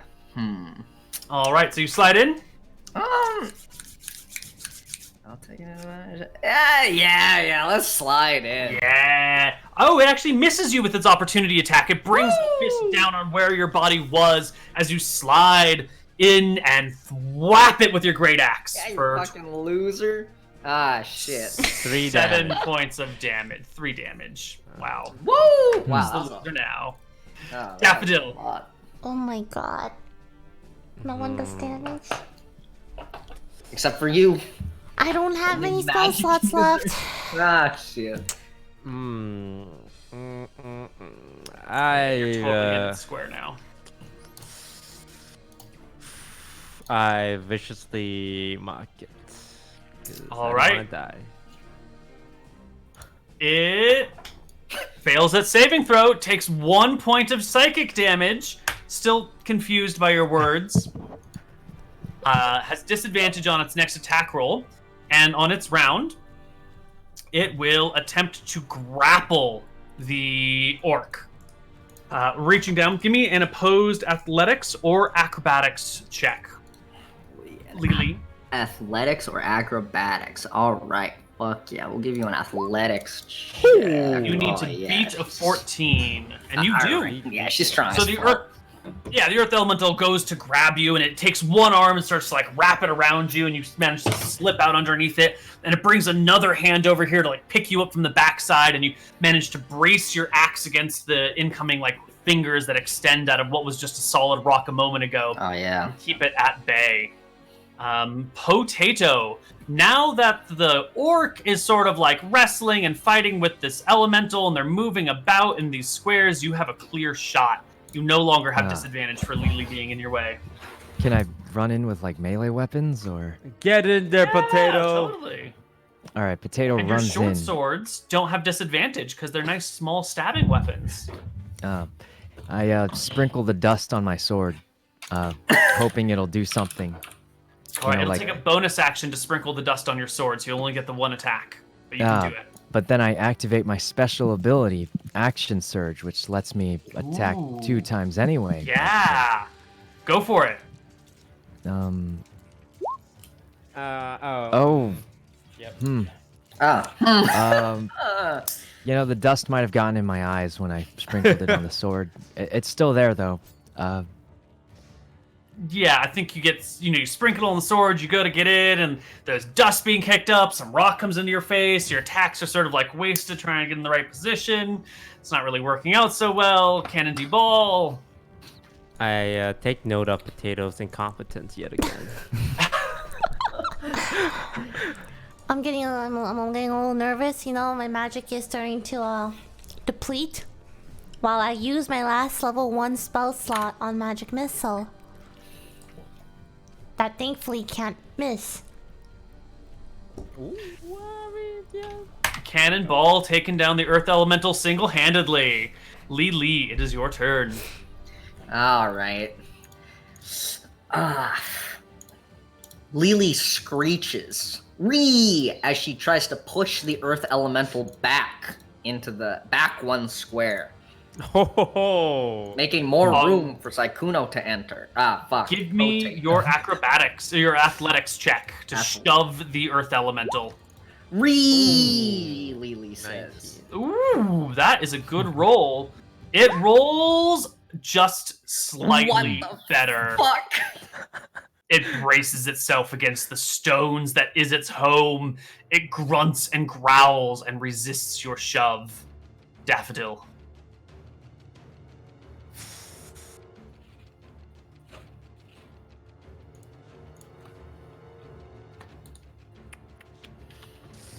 Oh. If I use Dissonant Whisper, will it try to move past me? It'll 'Cause it try and can't go run left. away from you, right? Yeah, it can't run So it'll left because go- of space. Could it run right past me? That would not be away from you. That would be towards you. I mean, it'll run towards me and then away from me. It will run away from you, which is not towards you.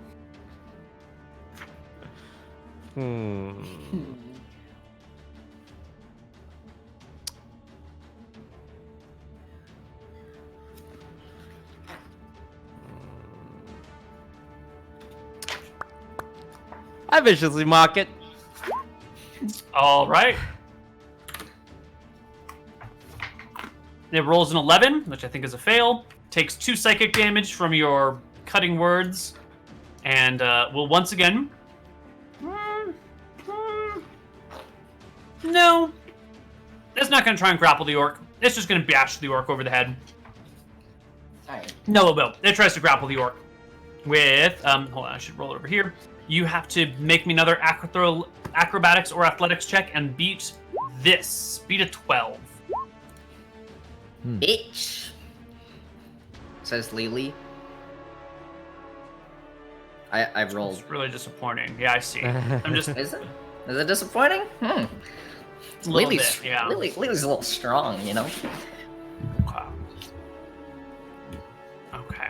And then, for its movement, the Earth Elemental walks into the wall and vanishes.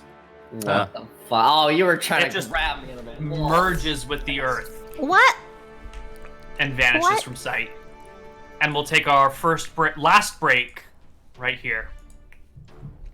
Okay, bye.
Hello, everybody, and welcome back to Outpost Santa Barbara. We are in battle against a fearsome earth elemental, except it has slipped into the earth itself and moved away from you. What are you going to do? Potato, it's your turn. I run out of the cave. Back out from the wall or something, so. And then I Alright, just stand behind Cannonball. Okay. Cannon, it's your turn. It just disappeared, like just melded into the earth. Like, melded into the earth. I guess I will just stand outside cautiously, waiting for Lily and Daffodil to come back. Okay. Lily? All right. Lily doesn't seem to comprehend the reality that it slipped through, and now she thinks that all the rocks around here are the earth elemental. She swings wildly with her pickaxe and beats the shit out of the wall. Whap, whap, whap. You hack into things with your great axe. Daffodil. Ah, fuck. I yell out a command to Cannon and Potato. We need to all get in here and surround the rock. It's weak. We can kill it together. But we can't do it if two of you are outside. Come in. And I stay in my Potato lava says- square. I think we're gonna be surrounded by rocks if we go inside, though, right? See, if David was here, he would listen to my command without question. Potato is baited into going in. Excellent. He just rushes Like in. really inside. Like really just like in the open area. Alright, I begrudgingly go after Potato, mumbling vague curses towards the governor. You all slip in. Once they're all inside, Governor, what do you want to say or do? That is stand into the center of like a wider area, like the main area, and just like go back to back like a buddy cop movie, and like still, be on the lookout, 360 view. As you explain your orders to the party and set on to move out, the earth elemental comes up from the ground beneath, just on the other side of you, rising out of it, and smashes at the governor with the first attack. I would like to point out I'm still encased in lava. So wouldn't it take damage for reaching into lava? It's reaching over lava, right? No, like Lava's I'm down in below. the lava. I'm covering like it's a lava block. Like a cube of lava? Yeah, a 10 by 10 feet cube of lava. You or other visible phone of your choice that is no longer have a cube that is perceivable only to the target for the duration. Okay, yeah. Let's give it an intelligence saving throw because I actually forgot to give it the first intelligence saving throw. Fails, includes sound, temperature, other stimuli. Okay, so I suppose then it would not do that. That doesn't make any sense. It wouldn't pop out and attack you if you're in lava. Yeah, good call. All right, you guys ready to move to the other area?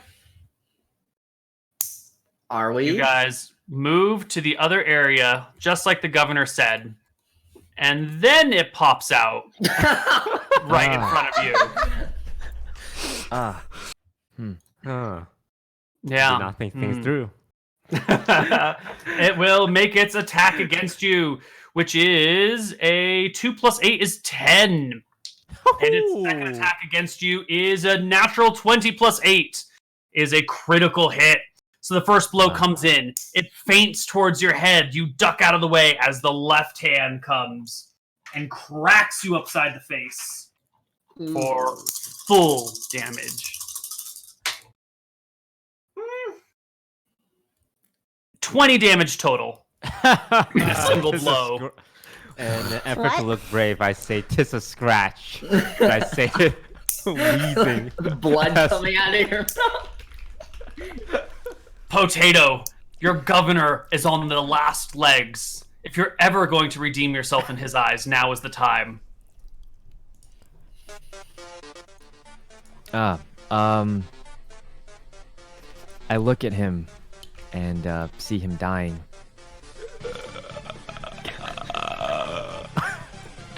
After hearing him in pain, I have no choice but to charge at this rock monster and try to cut it with my sword that didn't work very well last time. The one covered with stone dust? Ah, yes. Been a while. Both of them. Stone both dust of is them. still on it now?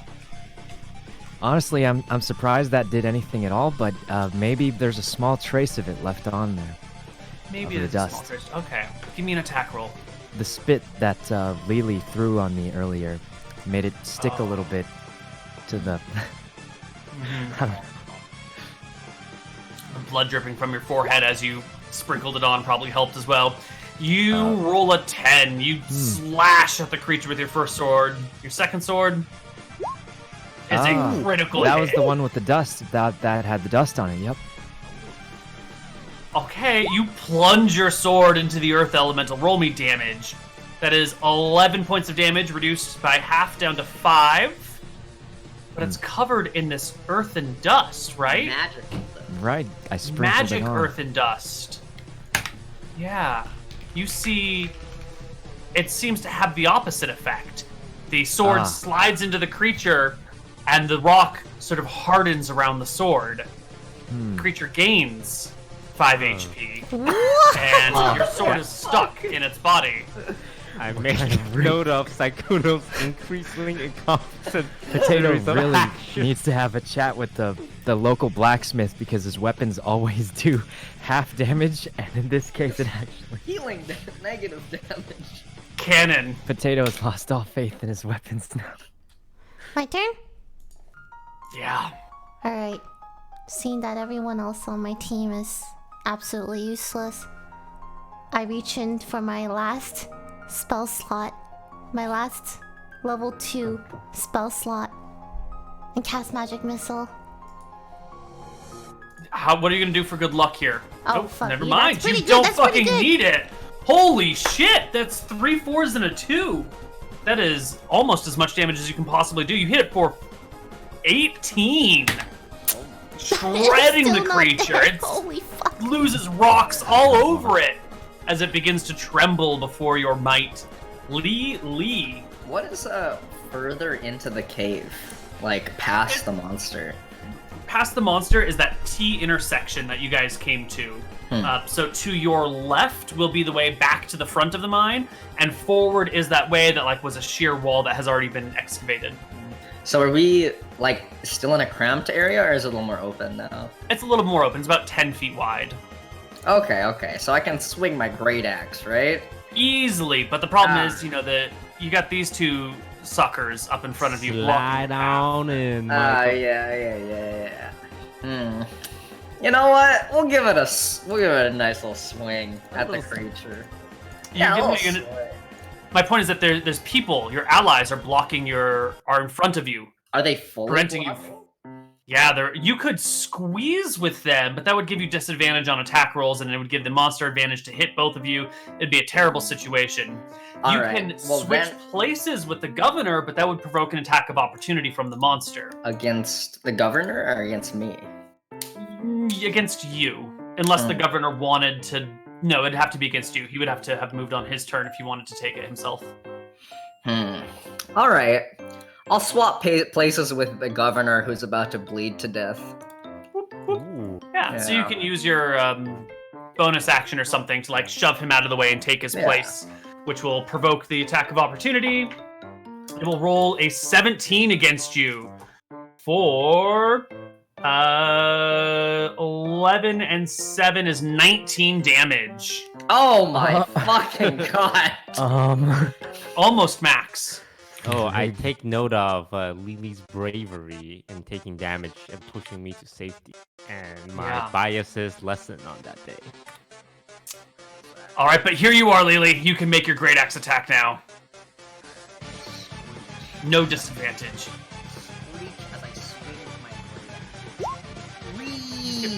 Ooh! 24 hits. Sinks into the freaking critter. pissed off. 7 points of damage. It's a good blow. Alright. Governor Daffodil, your two brave warriors are before you, both nearing the end of their lives. I cast Dissonant Whispers to make it run away at level 1. Oh, lo, lo, lo, lo. It rolls its saving throw. Natural 2. It takes Oh. the 8 psychic damage, and it must use its reaction to move up to its speed away from you. Yes. So is that an attack of opportunity from Sykkuno and I? Yes, it is. Hell As the yeah. creature backs off. Sykkuno, Lily, each of you make 1 attack, please. Alright.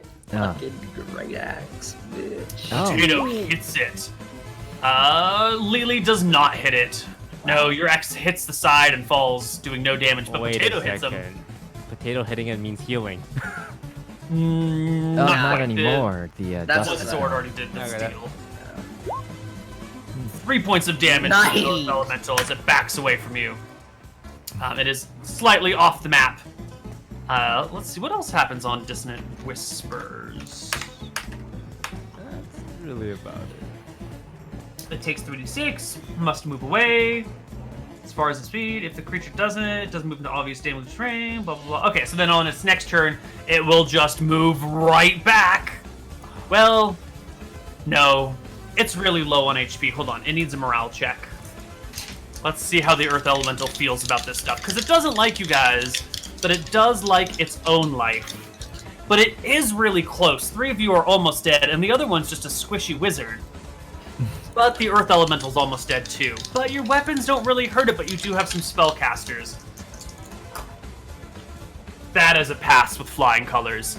The Earth Elemental kind of tucks into a ball, rolls forward towards you, coming out of the ball with one hand coming for Sykkuno, one hand coming for Michael. Ah. It can't do that? It splits its attacks against Sykkuno. It rolls. Ooh, an 18 plus 8 is a 26. Against Lily, it rolls an 18 plus 8 is 26. It hits you both. Huh. Daffodil eyes The the exit person again. on the top will take 4 and 5 for 9 damage.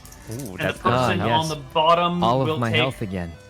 3, 7, and 5 for 15 damage, and Ooh, you that's both all drop to his health. 0. Wait, don't I go to 1 because I have that That's orcish right. ability? You're a half orc. For the when you drop to 0 HP, you can instead choose to drop to 1 HP, Whoa! and you must finish a long rest before you can use this feature again.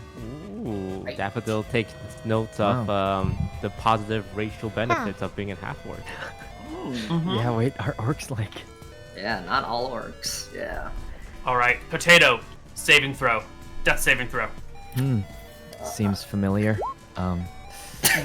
Whew, It's a that fail. also seems familiar. Ah, shit. Cannon. Alright. Well, I thought it'd die by now, really. I'll be honest with you guys, I didn't really plan after my last spell slot. I have a firebolt. Okay, how spacious is this place, Neil? If I just hit the elemental, right? No, I don't like the way you're nodding. That's not the nod of Well, if you hit the elemental, then you'll hit the elemental, right? If you miss it, if you roll less than a 10, you'll be like completely missing the creature and hitting so a wall all I or have to something. do is hit it, right? All you need to do is a 10 or better to hit the creature's I'd like space. to. Okay, all right. I'd like to use my inspiration for this, Okay. and I'm going to. I like it. Fuck. Firebolt. All right. Firebolt. Oh, I didn't. Need it. 24. Oh. You blast the creature for 10 points of damage. It is so What the- close to dead. Oh my god! Come on. And also, let's give it a quick saving throw. 17 is a pass. No worries. It's not on fire. Lily, it's your turn. Lily, it's your turn. I'm sorry. Oh, alright. Lily is going to use all of her actions to grab Sykkuno and herself and drag them into the lava Whoa, square. whoa, whoa, whoa. You will definitely take an attack of opportunity if you do Never that. mind. No, I don't fucking do that. Lily, know what? it's weak. God. Wow. Alright. It takes half damage from. Yeah, it sure does. Just roll higher. Come on. Just roll higher. That's all you have to do. Just Just roll really well. Good. Oh, Okay. Wait, Lily remembers that she has a weapon made specifically for destroying rocks. She has a pickaxe at her disposal, correct? I do believe you have a pickaxe at your disposal. Yeah. Would this be effective against a rock monster? Oh my god, quiet. That works It against a might. rock There's monster? only one way to find out, right? Oh, fuck. Oh, what's the roll on the pickaxe? Huh. It's a D8 damage weapon instead of the D12 that the two-handed axe is. Uh-huh. So it might deal, maybe even double damage. Ah, yeah, might do that, right? Or Yeah, or right. it might not do anything because it's technically not a weapon. Ah, but Anything it is can be a weapon, worthwhile. can it? Oh, maybe you could You can use harvest a some pickaxe as a jewels weapon, off it. yeah. Yeah. Yeah. Let me just Let me just add that to my inventory. Which is or just how should I roll for that? I will add it to your inventory right now. Give me just a Okay, minute okay, here. Items. We're gonna call it a war pick. Lit. Wow. All right. Well, yeah, here goes nothing. I got that 1 health left. Let's fucking Pick at it. do it. Pick at it. Let's pick at War it. pick. at You hit it with a 21. Roll me some Yeah, damage. yeah, war pick. Yeah, war 6 pick. points of damage, reduced to 3. Really? Yes, it has resistance to non-magical weapons of all kinds. Yeah. Daffodil. All right, My God. come on. I did it Bonus all. action potato using my last slot for level 1 to heal him to back to Oh life. god. All right, how much does he get healed for? Just 1 7. Oh wow, that's a lot of HP. That's max HP. And using my last level 2 spell slot, I cast Dissonant Whispers at level 2. Unfortunately, if you're going to cast use 2 spells, one needs to be a bonus action and the other needs to be a cantrip. Okay, can we make Specifically. Potato dead again then? Sure. Wait, what? Potato is dead again. Alright, I'm just gonna cast Dissonant Whispers at level 2. Okay. Hmm. 10 psychic, 16 psychic Holy damage. shit. If it fails a wisdom saving throw, here we go. It needs to roll less than a 13. And it rolls a 7. It'll take 16 psychic damage and crumble before you, Chaos. turning into normal rocks and stones. We did it! Holy fuck. I say I did it until he hears Candace says we did it. I mean, oh yeah, we did it. Sorry. We did it. I stand on top of the corpse of the elemental. And, kind of pose a little. Okay. And then I notice Potato on the ground. Now, Uh. here's the problem. It's Potato's turn, and he already has 1 failed death saving I throw. swear to God, if he rolls If a he 1, I'm rolls- quitting. I'm actually quitting. Wait, isn't it Well, over don't now? roll Like the the fight's over, right? You still You gotta still roll. have to make your death saving throws. Sykkuno? Oh, you just rolled it without. Fuck! Potato Alright. has high confidence. He's Cannon, it's your turn. If I do can I try stabilizing him? It's a medicine check, DC 10. If I fail, does that count as a fail? No, Okay. not unless you're intentionally trying to break his ribs. Okay, well, I good thing I asked beforehand, just in case. Yeah. Lee. All right, I'm gonna do the same thing. Try to stabilize this man. I give a little spit into his bloody wounds for good luck. Work a big glob in there. Good luck, spit. It's a Give him thing. medicine. no. Yeah, you go. All right. Yeah, You'll patch yeah. his Wow. wounds up. He'll be Uh, I fine. rub in Fine. the blood. Yeah. And it's the spit and the dirt that you mix together to stop the wound from bleeding. out. Yeah, exactly. Yeah, that's my Ah. secret. If you ever get an injury, spit and dirt. That's the key. Cool. No. I say you're And if you- welcome. If you get an infection, don't sue me because that won't work. All right, party. You're now in the mines. Sykkuno, not Sykkuno. Wait, is that Potato 3 is positive throws? Oh, does medicine just perma stabilize it? medicine stabilizes. Yeah. Oh, okay. No more need to do Did anything. the earth elemental leave behind anything, or is it just? Does it look like just ordinary rocks, or All is those it? magic rocks. Well, do you have any way of seeing if something is out of the ordinary? No, because I turn used up to all my Cannon. spell slots. And say it's time for the wizardy things. Wait, can I use? Can I still use detect magic as a ritual, even if I have no more spell slots? Oh, I'll do that. All right. And sure enough, as you cast detect magic and poke around inside the creature, you will come across a large stone.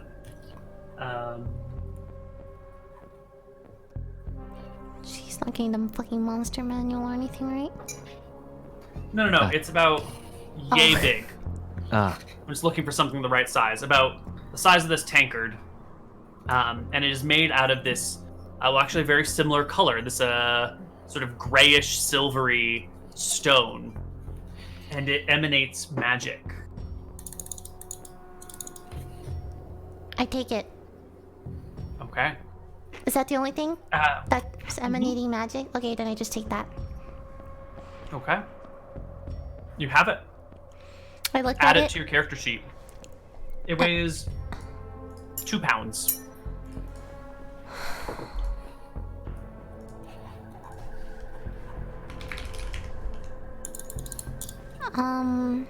Okay. I look at it, and I think, and I get a little tiny bit sad, you know, thinking, you know, Descartes would have used this for something good. Yeah. I'm just gonna put it in my backpack.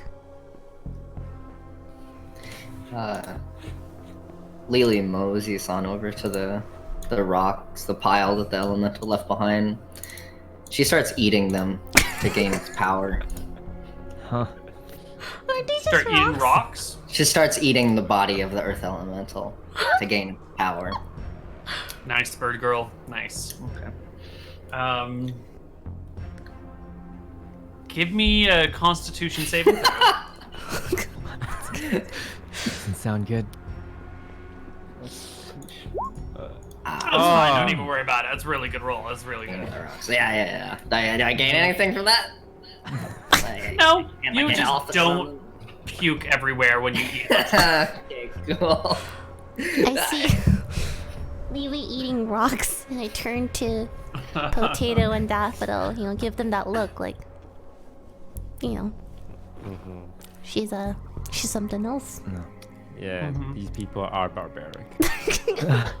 Potato says, when she spit and rubbed dirt in my wounds, it reminded me of when Descartes rubbed his, dust in my wounds. It was a familiar feeling. Perhaps this is a sign. Alright. Perhaps we should all go home and rest for a bit because I don't know about you guys, but I have like 5 broken ribs from that one. I'm coughing Yeah. up blood and rocks. I think I almost died like 2 or 3 times. I'm just all magicked out. My health is pretty full. Let's go. You guys head back out through the proper entrance of the mine and find the foreman and the other miners standing around, talking amongst themselves. As you pull yourselves out, the foreman hurries over and says, "What happened? We heard all sorts of terrible noises." As And, per why usual. didn't sorry, go. why didn't you come down if you heard all those noises? We thought it was a cave-in at first, and then when we started to go down, we heard like a roaring sound, and then there was wind coming out, and we thought maybe it was some. We didn't know what was going on, and we weren't sure what to do, so we waited. Who's your second in charge? Deborah? All right. Deborah is now the lead foreman. You have been busted down to assistant foreman. Maybe Deborah would make better decisions in the future. This is a private company. You can't do that. I'm the foreman. Well, Santa Barbara pays for your salary. We hired you. If you don't accept this, we were fired, and we'll find a different mining company. He throws down his clipboard in anger and storms off, while Deborah, a little bit surprised, walks forward, gives you a salute, and says, "Governor, What can I do for you? Well, keep up the great work here, but in the future, if there's ever loud noises and screaming and like rumblings, I would want you to command your men to investigate and help us out. Yes, sir. At ease, at ease. She really relaxes. All right, let's head on back to the fort. Okay. You guys head back to the fort where you can rest. And that evening, for the first time in many weeks, you do not see the condor return. Oh. Ow. Is that a good thing? LilyPichu, what do you think happened to the condor? Did it make it past the point? Oh, what if they actually just like try to make it pass, but then they fucking drowned? Can I look off into the distance and see if those storm clouds are still there? The storm clouds are still over the north side of the mountains. Oh Yeah. my god, they totally The condor died, has been didn't they? going west, though, not Oh, north. okay, never mind. Mountains to the north. But they did feel all those winds on the west side. What's going on? They totally died, didn't they, Neil? Okay, well, Cannon. I don't know. I need to think. Well, what about you, Governor? What do you think am happened? racked with sadness and disappointment not getting a visit from Bridget. And I worry. It's like, what if they got lost at sea? What if they crashed somewhere? So I assign 4 scouts to patrol the coast and look for signs of my love. Are you going to send soldiers or rangers? The Rangers. Okay. All right, they will... Amber looks at you and gives a heavy sigh. Tonight, Governor? You want us to head out tonight? You got more important things to do? Of course not, sir. It's just been a long day. No point in searching for them by nightlight. All right. First thing in the morning. Yes, sir. And she will go prep her party to explore in the morning. Lee, how was your first week here in Outpost Santa Barbara? I got to eat some rocks, smoke some body. I'm having an all right time. I think I'm gonna feel it out and see if anything else awful happens. And then Do you think you've made your point about not being like other orcs? not yet. No. I'll be even less like other orcs. See, Lily's quirky and not like the other orcs, Neil. I don't know if I said that enough, but she really needs to prove the point that not all orcs are violent and angry. Okay. Potato, you got really unlucky at the beginning of the battle, and it just like really the hurt last you. God, yeah. What's wrong with you? Are you cursed? Potato feels really bad. He remembers. He sits outside by where Descartes was burned before we smoked him. He remembers that he was once again immediately incapacitated after attacking once in that fight too. And he realizes that if he wants to protect his friends better, he can't keep getting incapacitated at the beginning of every fight. Also, his weapons seem to heal things now, so he's gonna have a long chat with the town blacksmith. We have one of those. Yes, he's gonna chat with the town blacksmith and ask him tomorrow if he can make some new swords, maybe, or perhaps a magic sword that does full damage to maybe sharpen it a little. Like, Yeah. Georgia is the blacksmith in town, and she can help you out those problems as needed. Okay. Well, you all sit and rest. You'll get a full rest in. And I guess we will deal with all of that next week when we return with more Outpost Santa Barbara. Oi. Right. Sounds good.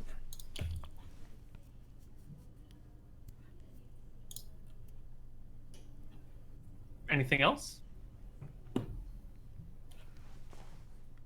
EXP? No, Oh, right? Level up? That's a I good. could use some level ups, yeah. Yeah, some Might help. experience. So today you did defeat an Earth Elemental. You were introduced to a new character that's not really worth any experience in and of itself. What else did you do? You explored the nature of the mysteries surrounding you. That's worth a little bit of XP. They well- smoked the body of someone. That's worth XP, right? Yeah, they smoked carved up his experience power. points. That was an Power. experience. We should absorb Yeah, the they slurped up experience the that power. All Descartes. Sucked it the in. experience that Descartes had should be divided amongst us three, honestly. That should... Okay. Right. I I'll will give say you some Potato experience took for the smoking. biggest, you know, The biggest puff. yeah, the largest puff with 2 hands. Okay. So exploring the mysteries of the universe, smoking the body of your dead friend, fighting the Earth Elemental, all that jazz. Some role-playing experience in here too. And we divide it by 4 people. Everybody should gain 590 experience points. That will get some of you very close to leveling, I think, maybe even level. However, Lily must start at the bottom of level 3. How much XP is that? That's what I'm looking up right now. I think it's 800 that you should have. 900. So you get 900 plus 590. And we have 2577, right? Yep. Mhm. 2577. All right. Did we get experience for last week too? Killing the gargoyle? That's a great question. I didn't. thought we did. I didn't get experience. No, you didn't. Ah. Let me double check my notes. You guys are at 2577, so you're so close to leveling, but not quite. Did we get experience for last week? Let's see.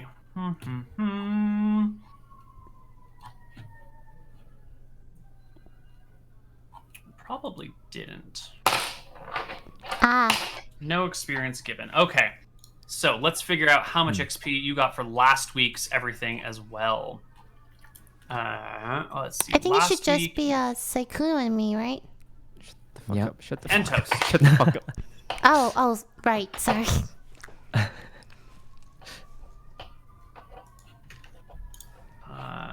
There were 1, 2, 3, 4, 5. There were like 5 of those things, plus 1 of those things, plus you were introduced to all that other stuff, plus some role-playing experience, divided by 3 people instead of 2 people.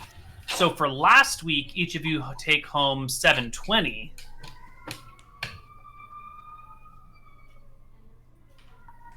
Wait, we take 720? Yeah, 720. So that should bring the 3 of you to 3,297, which will get you, the 3 of you, to level 4. Yay. Cool. Oh boy. So let's play everyone's favorite game, Roll for Hit Points. Let's start with our first player, LilyPichu. What is it? Will you roll us? Just roll a hit die, and that's how much HP you gain. Oh, alright. Can't. Okay, alright. Plus your con mod if it doesn't already add it. I don't remember if it adds or not. So add your con mod, which is 0, so you gain a max of 4. That brings you to 19 out of 19 hit points. Okay, sure. Additionally, at level 4, what do you get, Wizard? That's a really good question. Get back to me on that after you roll the other people's hit die. Excellent. Next up is Sykkuno, our fighter. Would you please roll us some hit points? Come on. Oh, 9. and Ooh. plus 2, right? Right, that it's includes the included. +2 if you mouse over it. Oh, right. So that'll it bring says you plus to 2. 32 maximum HP. And you should figure out what you get for a 4th level fighter. Last but not least, we have our brave and fearless leader, Disguised Toast. Would you roll some hit die, please? Okay. It's 1d6. 1d8 plus 1d8. 1. Ooh, okay.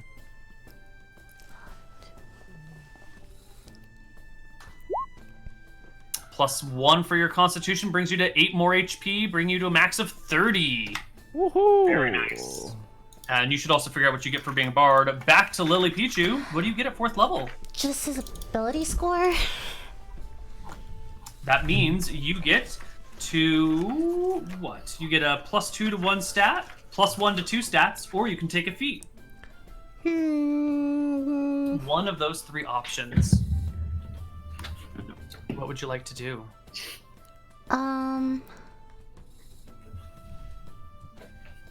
Let me think. Probably intelligence. Right? I want intelligence. I want to be You smart. want to do... If you get +2 to intelligence, it'll bring your intelligence to 18. That's pretty nice. That's a +1 to hit on all of your weapons, on all of your spells. Yeah, I want that.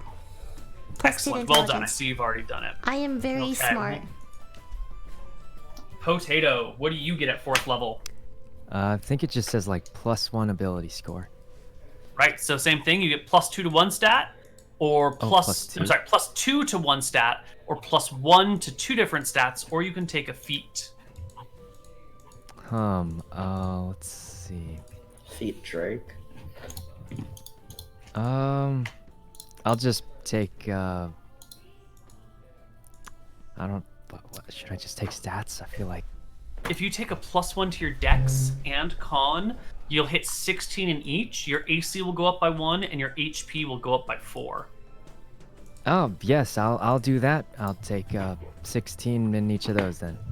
There you go. And we'll bring your max HP up by 4, bring you to 36 Oh, sounds pretty total good. HP. And Daffodil, I believe for you it's the exact same thing. Everyone at level 4 gets an ability score increase. So, what do you want? +2 to 1 stat, +1 to 2 stats, or a feat?